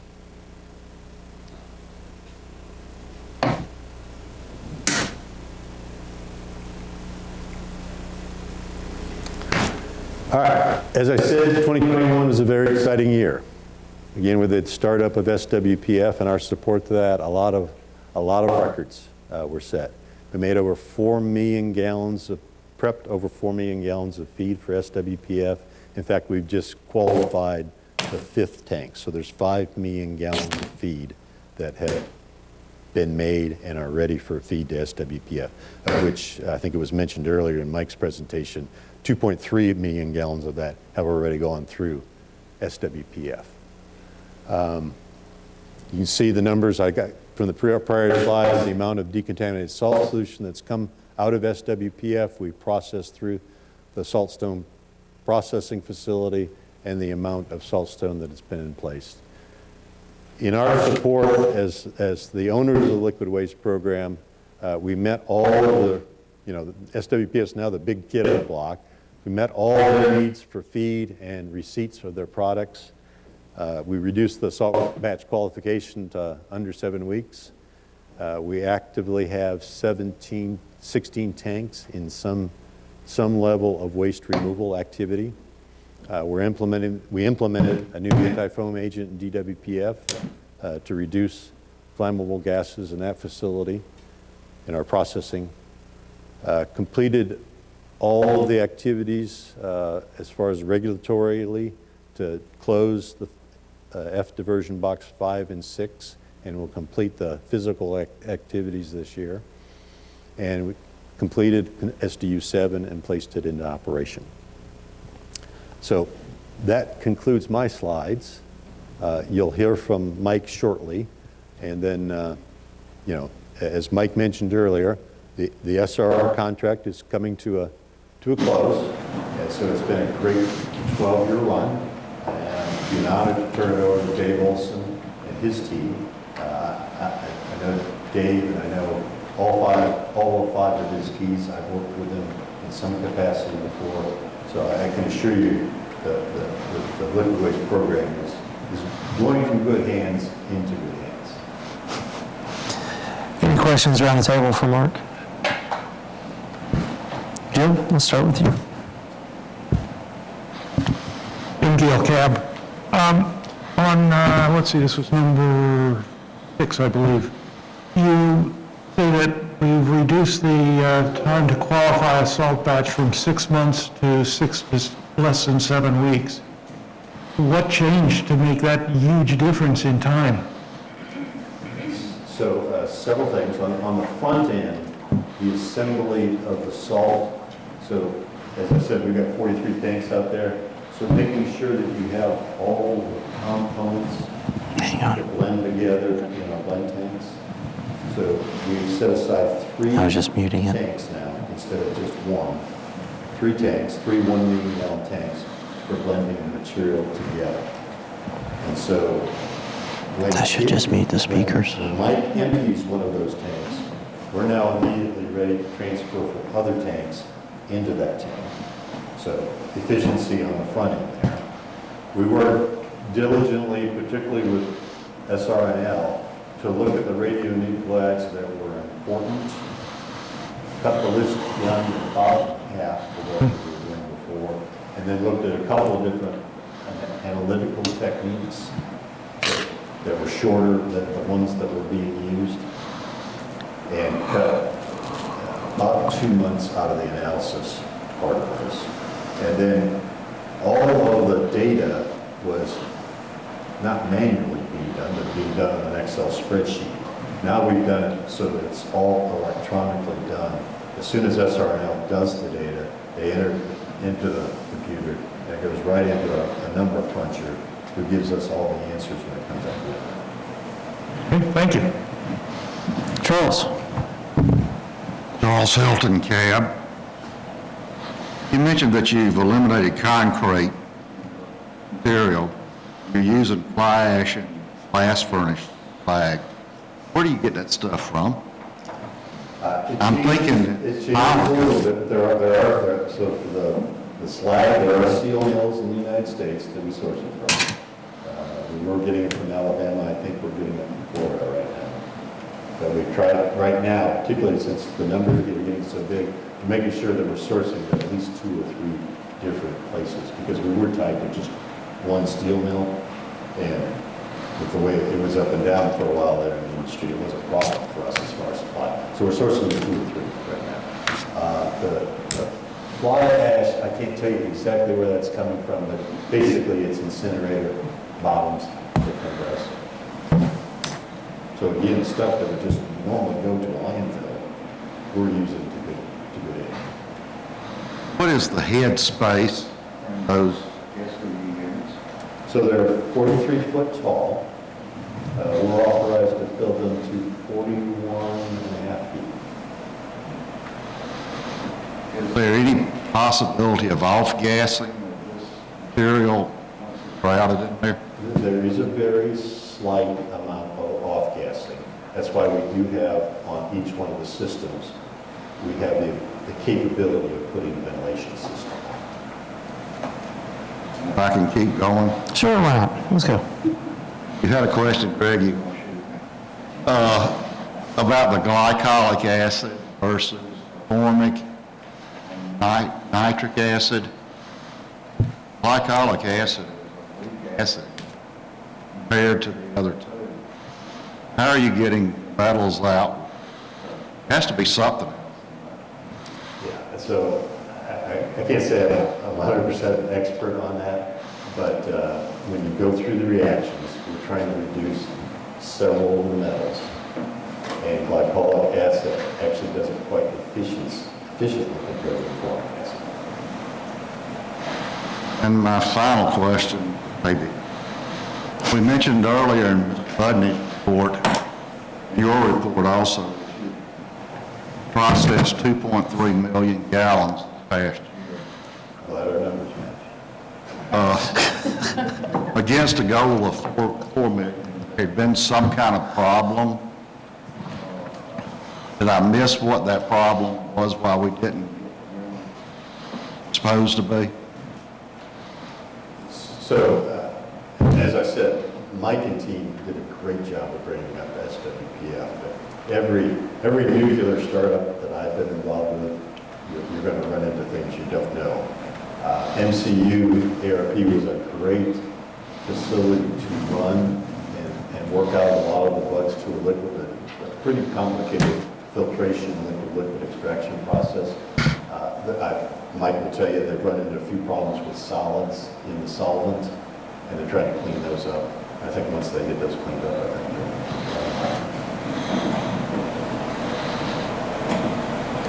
Okay. Greg? Thank you so much. Regarding slide 8, I've become very sensitive about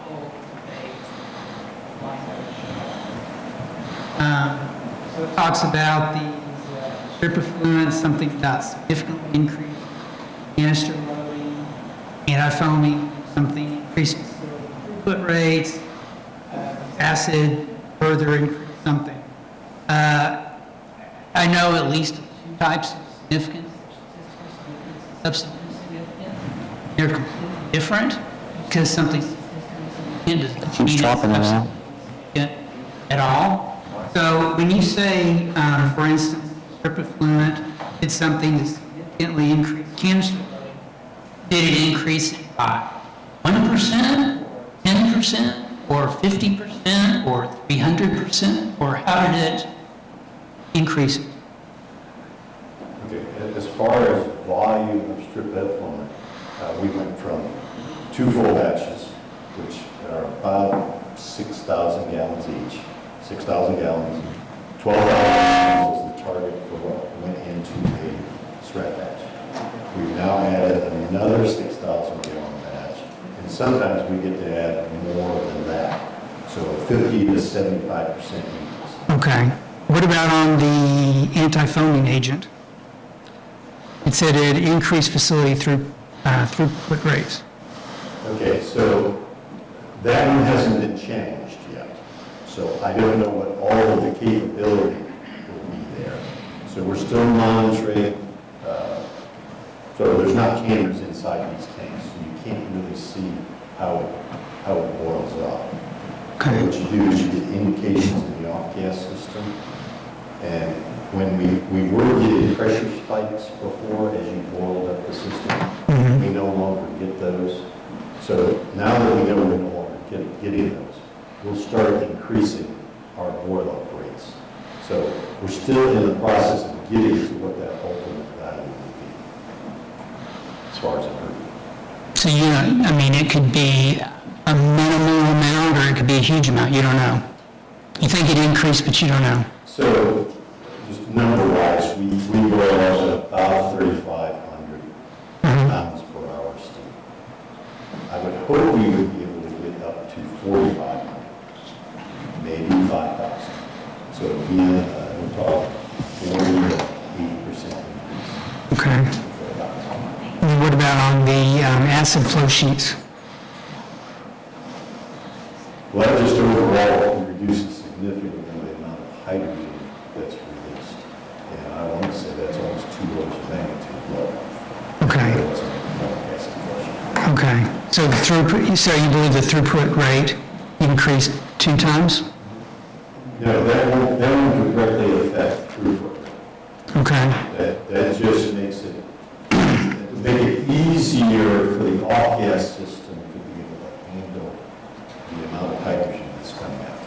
What does increased throughput rate mean? On your third bullet point there. So again, we'll be going to 9 million gallons of material fed SWPF. It will allow us to be able to handle the strip effluent without having flammable gas, significant amount of flammable gas in the off-gas system. So I don't think I can give you a quantified value there, but it would have been very difficult to handle all that strip effluent under a formic acid, nitric acid flush. But you have an absolutely reliable method, you believe, to indicate that the throughput rate increased. You're absolutely confident of that? We could not do 9 million gallons feed to SWPF unless we did this glycolic acid conversion. Okay. All right, thank you very much. All right. Any other questions for around the table? All right. Thanks, Mark.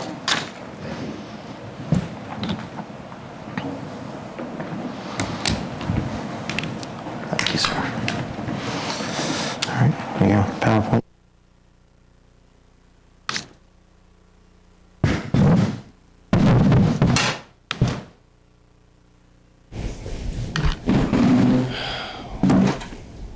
Good afternoon. Everybody hear me? It's an honor to be here. As far as I know, this is the first time we've been here. I'm the Parsons Vice President of Nuclear Operations and SWPF Project Manager with the Project Manager title because we are a project. As you heard Mark mention us multiple times throughout his presentation, we at Salt Waste Processing Facility are integral to the efforts of the liquid waste operation and to everything the SRR is doing. And that's why we've got Dave Olson following us up with SRMC to talk about what it all looks like under one umbrella, which we've all been laboring very, very hard to get to that point, and it is time for that to happen. Again, I am the project manager. I have been in that role for the last 15 months or so. Frank Shepard was my predecessor, and for a few years before that, I was a facility manager. Mr. Glenn Johnson in the back of the room is my current facility manager, and I'd be remiss if I didn't say go Dogs on his behalf. Next slide, please. Oh, wait, let me give it a shot. I got it, thank you. Okay, so this is a fairly technical slide, luckily for me. Mark covered a lot of the technical information regarding SWPF and our role in the liquid waste flow sheet. This is our facility up at the top, again, maybe kind of granular. We do have a great video. Unfortunately, this is our first time here. We didn't know we could bring video, so next time we'll bring you a video. Primarily, our mission, again, working with SRR and soon to be under the flag of SRMC, is to take that solid waste out of the tanks and to divide it into the grout that he talked about. The vast majority will go to the very low radioactive grout, and then, you know, with the cesium, strontium, and actinides condensed, we'll make as little glass as possible, as that's much more expensive, and overall very much speed up the process of cleaning up the liquid waste. It is our mission to reduce this environmental threat to the region. And then this is very similar to what Mark showed, just to show where we fit in the overall model. I think, you know, we've certainly got a lot of attention over the last few years at SWPF, waiting for us to come online in order to speed up this process and start really gaining ground and reducing this threat. And again, this is kind of repetitive to what we've seen earlier. Some of the older milestones, Parsons has been here for about 20 years. We talked about some of the conceptual design. This is really kind of a obligatory slide. As we got into construction complete in 2016, that's where things got to be exciting, at least from my perspective. I was brought on the project right before construction complete to kind of see how reasonable it was for us to get into testing and then to see us through testing and into operations. All right, so this one really kind of talks about, speaks to the pace of how things have picked up for us significantly at SWPF over the last few years as we transitioned from a construction project into testing and into operations. We did get our cold chemical and integrated system testing complete in 2019. Towards the end of that, and part of that testing, we did the design capacity performance test, which is a mechanical test of the throughput of the facility. So I don't know if there's questions of, hey, you guys processed 2 million gallons, and I'll talk through that. Why was it 4, 6, 10, whatever? In that mechanical test with simulant, not with actual radioactive material, but with simulant, we were successful in processing a greater than 9 million gallon per year rate. Now again, that's a snapshot, 1 week long test, but we did show that the goes-intas and the goes-outas and the chemical process and the analysis and everything that we had to do, the pump speeds, mechanically, it can handle that kind of capacity. That was a key element for us to move into actually bringing radioactive material into the facility.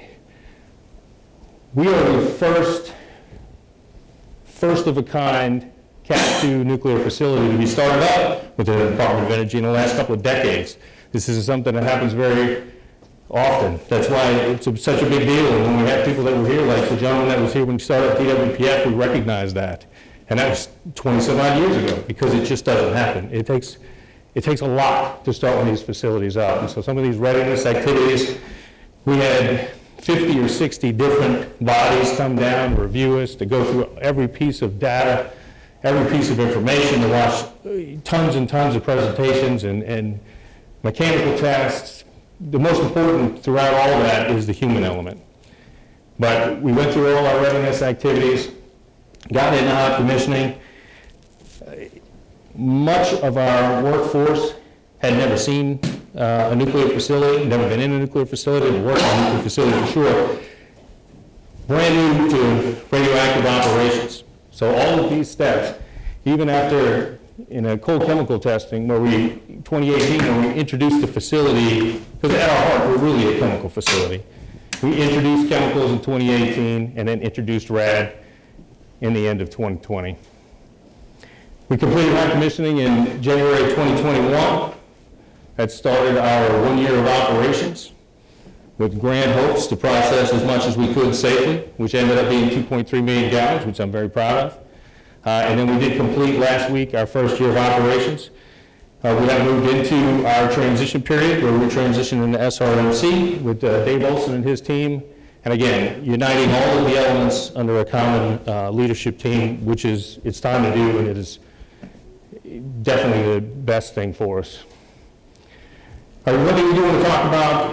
Probably the thing that we are most proud of at SWPF is our safety record. It has been, I think it's 970 days now, without a reportable injury. And my guys keep asking me what we're going to do when we get to 1,000.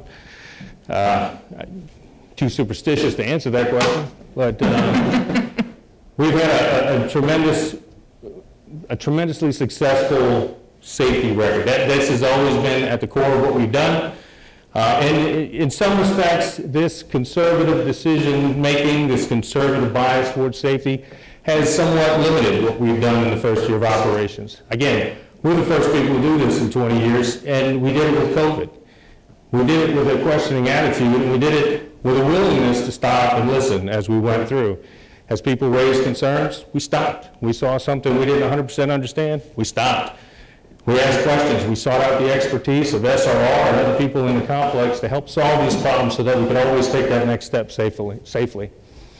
We've had no significant chemical or radiological exposures throughout our commissioning or radiological operations. And again, this is all due to the personnel at SWPF, members of your community, and I want to thank you very much for them.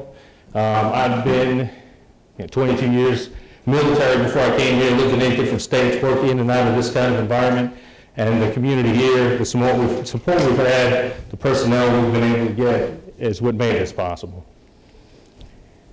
I'm sure you've heard this before, but we processed 2 million during 1 year of ops and 2.37 million gallons to date. That's more than a million curies removed. Yeah, these are all stuff you see, and that's our control room. Next time we'll have a video. Where we stand right now, we are at the end of 1 year of operations. We're in our transition period. And we maintain our continue to operate with a conservative bias towards safety and a sense of urgency for mission accomplishments. That's been kind of our mantra ever since I took over operations. We do have a sense of urgency. but we do have to also crawl, walk, run before we can get into any kind of a delivered operations. We are shut down currently. My plant manager assures me that we're on track to start back up within the next couple of weeks. Again, we are contending with first year of operations challenges, but it's nothing significant enough that it's going to keep us down for a long time. We're learning, we're adapting, we're improving. And we have been fortunate to be able to work with SRR, SRMC, and our partners in the Department of Energy very collaboratively, just to get whatever resources that we need. You know, when you're the Department of Energy's environmental management's #1 top priority, they spend a lot of time looking over your shoulder, but they also answer the mail when you call and say that you need some help to move forward with something. So I very much appreciate everything, all the support we've gotten from the department. As we are in transition, our major concern, one of our major concerns in transition, obviously safety of operations, but also in maintaining the knowledge and the personnel that we have. Our plan is to transition the vast majority of the personnel that currently work at SWPF to SRMC so that they can continue without missing a beat. Obviously, transition itself, the thought of, you know, job security, changing companies, changing benefits, all with the backdrop of COVID has been a tremendous distraction to our folks. As with that, we are now in the period of very deliberate operations. We have senior supervisory watches stationed. We have additional supervision in the field to help ensure that, and we've been very united with the department, with SRMC, with SRR, in putting out a message to ensure that they know that they still have a home and a job at SWPF. In conclusion, I'm very proud to say that we did successfully design, construct, commission, and start up the DOE's newest has a Category 2 nuclear facility, solid waste processing facility. We were the Project Management Institute Project of the Year finalists for 2021. Also very proud to say for that. A number of obstacles have been overcome. We talked about, you know, you said 4, I've heard 6, 8, even 10 million gallons in the first year. I wish I'd have been around when they were writing those checks. But the reality is, as much as we tested, as much as we predicted, as much as we engineered, once we got into the throes of actual operations, there were a number of things that were unexpected. And within the first month, we started seeing increased radiation levels in the facility. And we had to stop and understand where those were coming from. Some were unfilled lines, you know, where we had to get, you know, better flushes, different flow rates, different things. We eventually brought all those rad levels back down, but it takes a week or two to go through and do that. It's detailed surveys to go through and make sure that it is. Number 1 has always been the safety of our people. So when we see elevated rad levels, that is a, you know, an aggressive and detailed pursuit to go track that down, figure out where it's coming from, and get it resolved. We've done that. We've made hundreds, and that's not little h hundreds, that's lots of hundreds of procedure and process improvements where we've changed some very simple. You know, we had parameters. It's very computer-based, our program is. You know, so we'll make a parameter adjustment in there that allows for this flow to last for 0.5 additional seconds, which means that it's a little bit more continuous in its flow path, less shutdowns, more continuous operations, improved efficiency. We've had overhauls in our, not overhauls, but major changes in our designed systems analysis and our safety basis analysis to allow for more continuous operations, to allow for greater efficiency. There have been a tremendous amount of changes, of things that we've been able to do in the first year. There are quite a number of things that we've identified that working with SRR, with SRNL, and now with SRMC, that we've identified that we think are major improvement items in follow-on years. We've talked about potentially the addition of a flocculation agent. We've talked about maybe minimizing the addition of monosodium titanate in the early years when it's less necessary. We've talked about addition of sludge simulant. We're analyzing particle size distributions. Lots of things that we didn't 100% consider going into it that have manifested as challenges as we've been up and running. But it has been a very successful year. We've managed some very significant radiological work, just corrective maintenance that's happened for a facility that had never had rad in it. for work crews that many of whom had never dealt with radioactive material. It takes weeks to plan those jobs and execute stuff. So again, over time, that did, cumulatively, it cost us some runtime. But ultimately, we were able to process over 2 million gallons. We were able to do it safely. And we were able to learn a tremendous amount, not just the things that we've been able to implement, but the things we're turning over today to his team that they'll be able to implement and follow on years. So on behalf of my team, I'm very proud of what they've done, and I do congratulate them for all the things that they've done. Thank you, Glenn.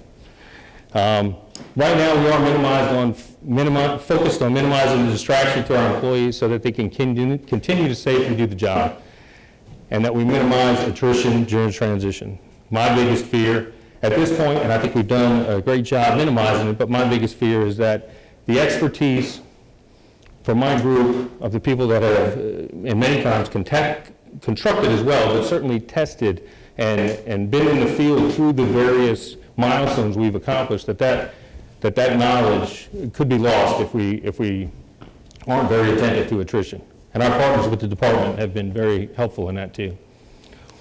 And then talking about turning over to the next group. And I would end on, I am very excited about the future of the project. It will probably, obviously, it's not going to be a project anymore. We'll need project managers, can have Dave and his team running it, but I'm very happy and secure in the legacy that SWPF is going to perform, and very excited to see where Dave and his team take it in the future. This is the right move, united under one contract. It's time to do it, and it'll result in improved performance and certainly improved efficiency in the years to come. That's all I had for you. Was that no questions? Good. No, let's poll the audience and see what we get. Any questions from our audience? Again, thanks for having me, and I'll come back next year as a guest speaker if y'all want, but. All right, great. Thank you very much, sir. So do we have we only got one presenter left. Do we have any need for a 10-minute break, or are we good to keep going? Break? No? Keep going? Charles says keep going.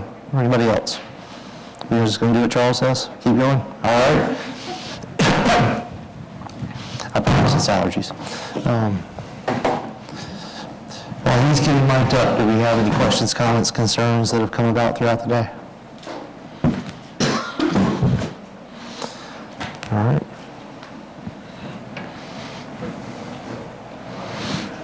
Go ahead and chat.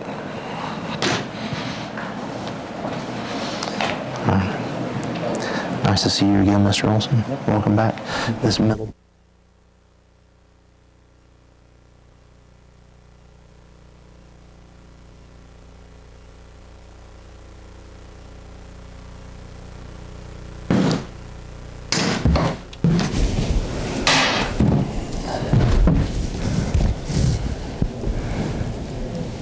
I'm going to go ahead. My name is Dave Olson. I'm representing today Savannah River mission completion. So focus on that last word.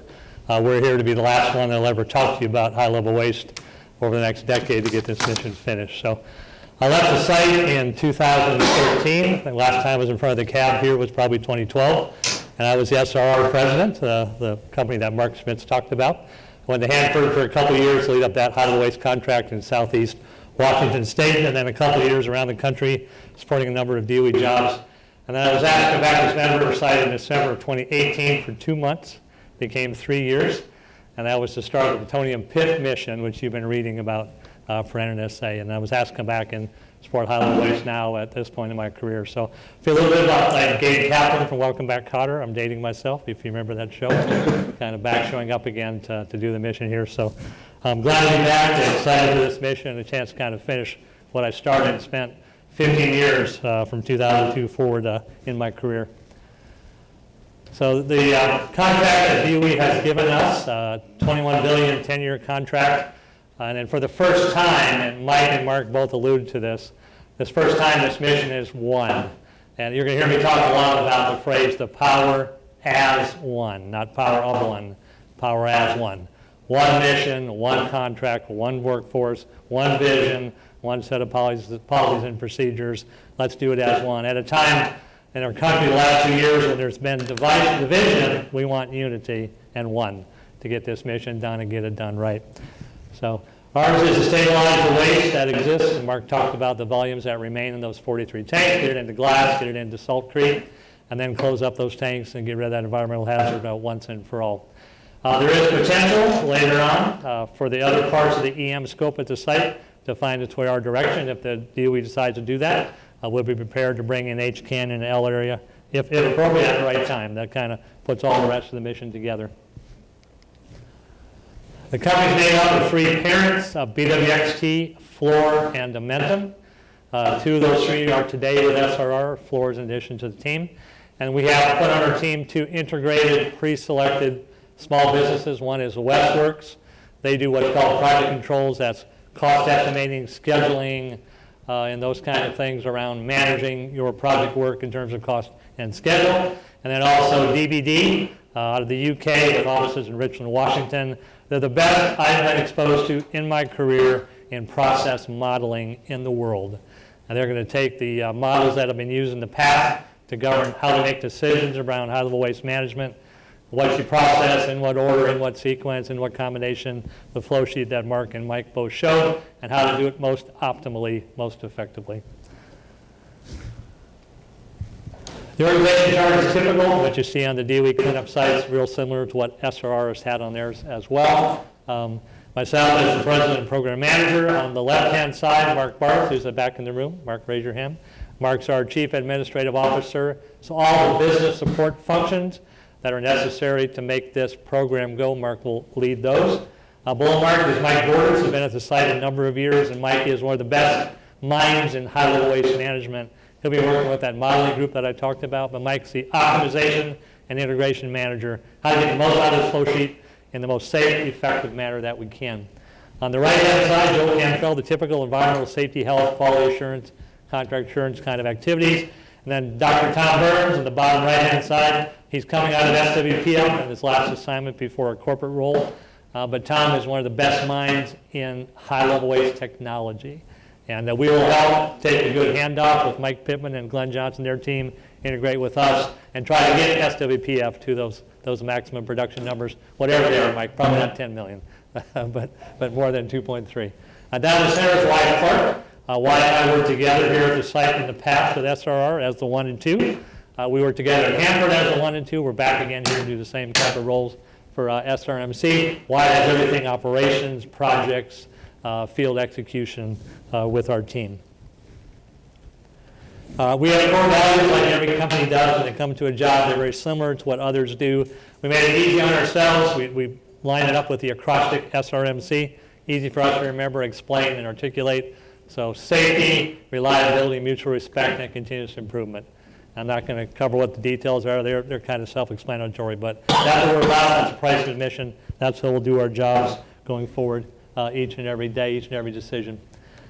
We did commit to the department a number of imperatives in our technical and management approach to do this mission as we get that handoff from SWPF Parsons and SRR. We want to optimize and improve what's been done so far, build on those successes that Mark talked about and Mike talked about. We offered up 43 optimizations to flow sheet, process, programs, policies that we'll implement over time, as well as let's look at how we get the best and the most effective use out of those serving us the most bang for the buck on those business type services that we get on-site or off-site. We're going to look at work process improvement, starting with maintenance work control. As I left 9 years ago and have come back, the packages that a mechanic uses in the plant were this large. Now they're this large. So how do we get that back to something that's more reasonable? Small business utilization, we've committed to 20% of annual revenue. We'll go to keep the small business community engaged, at least that much, engaged in our business and what we do to support us. So we'll keep an emphasis on that. And then at the right point in time, we'll talk a little bit about risk-based closures. So how far do you take a tank, those 43 that remain, get the heel out, clean it, and get it staged for closure, putting grout back in it, in terms of the source term that remains and its impact on the environment over time. But more to come on that down the road. Small business contracting I talked about, but we'll have a couple of small business forums each year. that brings the small business community together, not only in the CSRA, but in the greater Southeast, support what we're doing, and make sure that pool of small businesses are aware of and supportive of what we're doing going forward. All the contracts that SRR has in place will all get novated to us on February 27th, so there's continuity of activities as well with those small business community. Community commitment, Mark talks about talent and treasure. The LLCs are used to giving our time, supporting, giving our treasure, our dollars, as well as our talent. So serving on board, serving in the community, serving. So last time I was here, I was United Way Board, Red Cross Board, USC Aiken Advisory Board, a number of things. So the key is we'll engage back in those kind of things, again, as we're getting back onto the job. Transition, we got really a multi-part transition that's not typical of normal, where it's one prime contractor, SRR, to a new one, SRMC. We're going to transition all of the SRR programs, policies, procedures, facilities, and people by February 27th. At that point, SRMC is now in charge. 1 month later, we'll finish that with Mike Pittman and the SWPF workforce, as well as their facilities. However, there's a follow-on activity set with SWPF after the end of March. All the IT information is on servers on Silver Bluff Road. I have to get that off of that to the site servers after the end of March. We also have 13 safety type programs at Department of Energy. Mr. Bobby wants all the contractors on site to do it exactly the same way in 13 areas, whether it's confined space, arc flash protection, or lockout, tagout. So no matter where a mechanic shows up on site, he or she is doing it the same way. And there are some things at SWPF that aren't quite identical to the rest of the site that we've got to quickly get those looking like the rest of the site without causing disruption or issues there. And then for the next number of months after that, we're going to take all the SWPF programs, lay them side by side with the SRR, soon to be SRMC programs, and where there's a difference, bring them together. So again, one way of doing business. Some cases, SRR programs will go this direction. Some cases, SWPF will go that direction. We'll see what's most effective and purposeful. I've been around a number of sites in the country the last decade and kind of a pretty good idea about what works best, what's most efficient. We'll make that the basis of our judgment call. The offers for the SR employees started going out, Mark, was it yesterday, late? They're out. SWPF, it's either today or tomorrow. Goes out to those as well. So yeah, we're starting to hear back from the workforce. And then we'll see what level offers we get, and then if we have holes to fill, we'll pursue backfill there. I'm not going to cover this chart. This is our transition team. It's got reps from the 3 parent companies all involved here. Jeff Stevens of BWXT is leading that. Again, we're on schedule to finish by the February 27th cutoff date, as well as under budget with what we committed to the DOE. Some meetings held. These are all in arrears except for the last one. We had a number of meetings with the site employees. We had 2 town halls virtually last week. If you want to go on srsimcc.com, somebody stole the SRMC moniker, so I couldn't use the website there. So it's srsimcc.com. Savannah Riverside Integrated Mission Completion. Integrated Mission Completion Contract. What Mike said. So srsimcc.com. That's the contract name. But it's got on there the videos from the town halls, more about our approach, more about our keys, more about our companies, that kind of thing. srsimcc.com. Next Tuesday night, I have my date right there, February 1, at Newberry. We're having a community leaders forum to bring the communities to get leaders together to meet our board of directors, meet our key personnel, talk a little bit about who we are, what we're trying to do. If you haven't got an invite for that, CAB members, reach out to me afterwards and we'll make sure we add you to that if you're in the area and want to come. So, I am from Minnesota originally. I still talk fast. I haven't got over that in my 35 years in the Southeast, so sorry about that. Any questions for me? Any questions around the table? Y'all aren't going to take advantage of this opportunity to catch him on the record? Okay. Colin, not schizophrenic, right? I'll get you there. Mike, let's go ahead. David, I like that 10 million number. But I assume that's a theoretical number which includes ticker also, right? 10 million gallons a year? We will get to 9 million gallons as soon as possible through SWPF. And then we'll supplement it with ticker and. Ticker, yeah, ticker. That's why some people hear 10 million gallons, because it would include all those things, and it's a theoretical number that we will, an objective. That's true. Any other questions or comments from around the table? Seeing none. Dave, I appreciate it. Thank you so much. We're working with you guys again, so thanks. Welcome back. Thank you. All right. That takes us through the bulk of our day today. Up next, we have public comment period. Jim, where are you? Hi, there you are.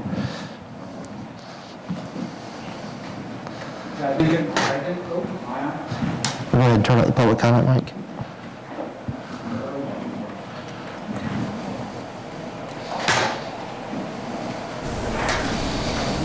Now we work, okay, there we go.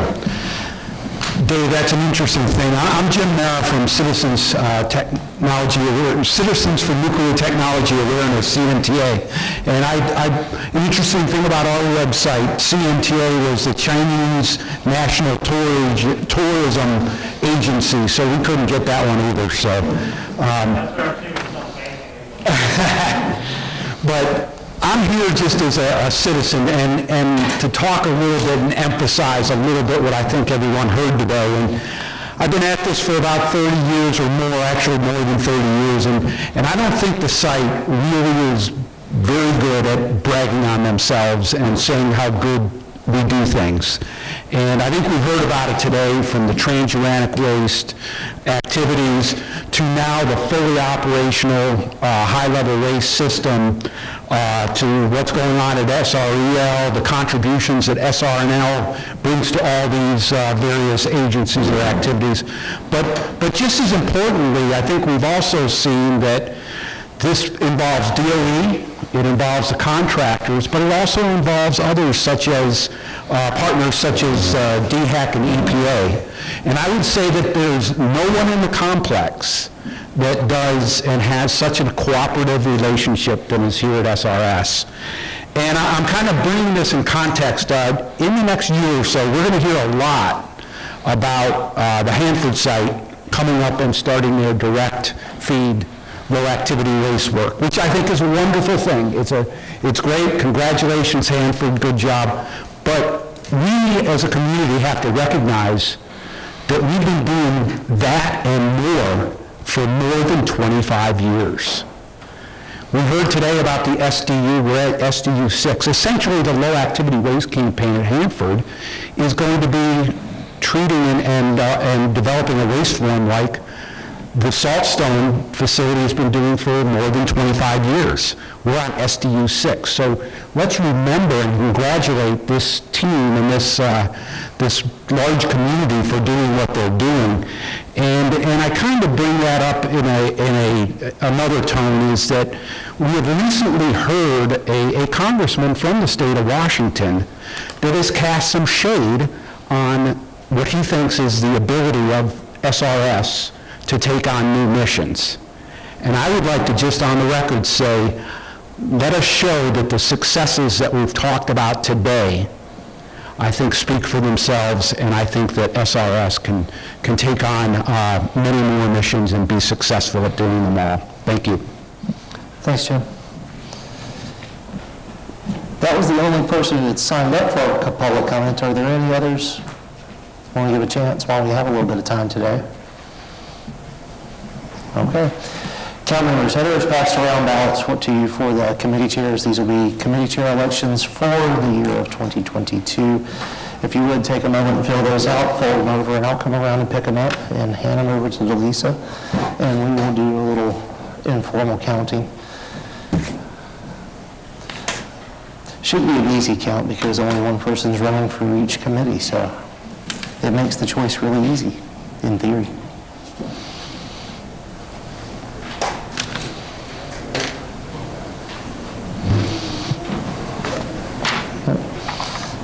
If you'll fold them in half for me. I don't want to peek. I think I know what's going to happen, but, we'll maintain the illusion. I'll also ask board members, if you could, after we get done with this and we start to pack up a few things, we'll take a little bit of a short break. County members, I'm going to ask y'all to stay behind after this for a little administrative meeting, just about orientation, get your feedback just from the board members if we could.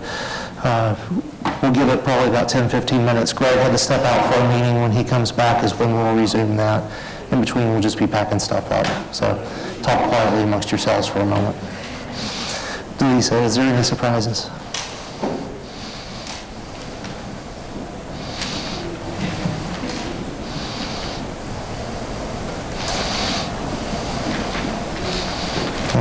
Okay. So congratulations to Phyllis as the new FDNSR chair. Nuclear Materials will be held by Jim Gill and Candace Cave taking over waste management. We'll be glad to see all of y'all taking up the leadership terms in the next year. All right. Before we adjourn for the day, Mr. Vice Chair, are there any questions, comments, concerns from the group that we need to do? Charles, do you have any closing remarks you'd like to make? No, sir. Would you like to gavel us out? I could do that. All right. Meeting's adjourned.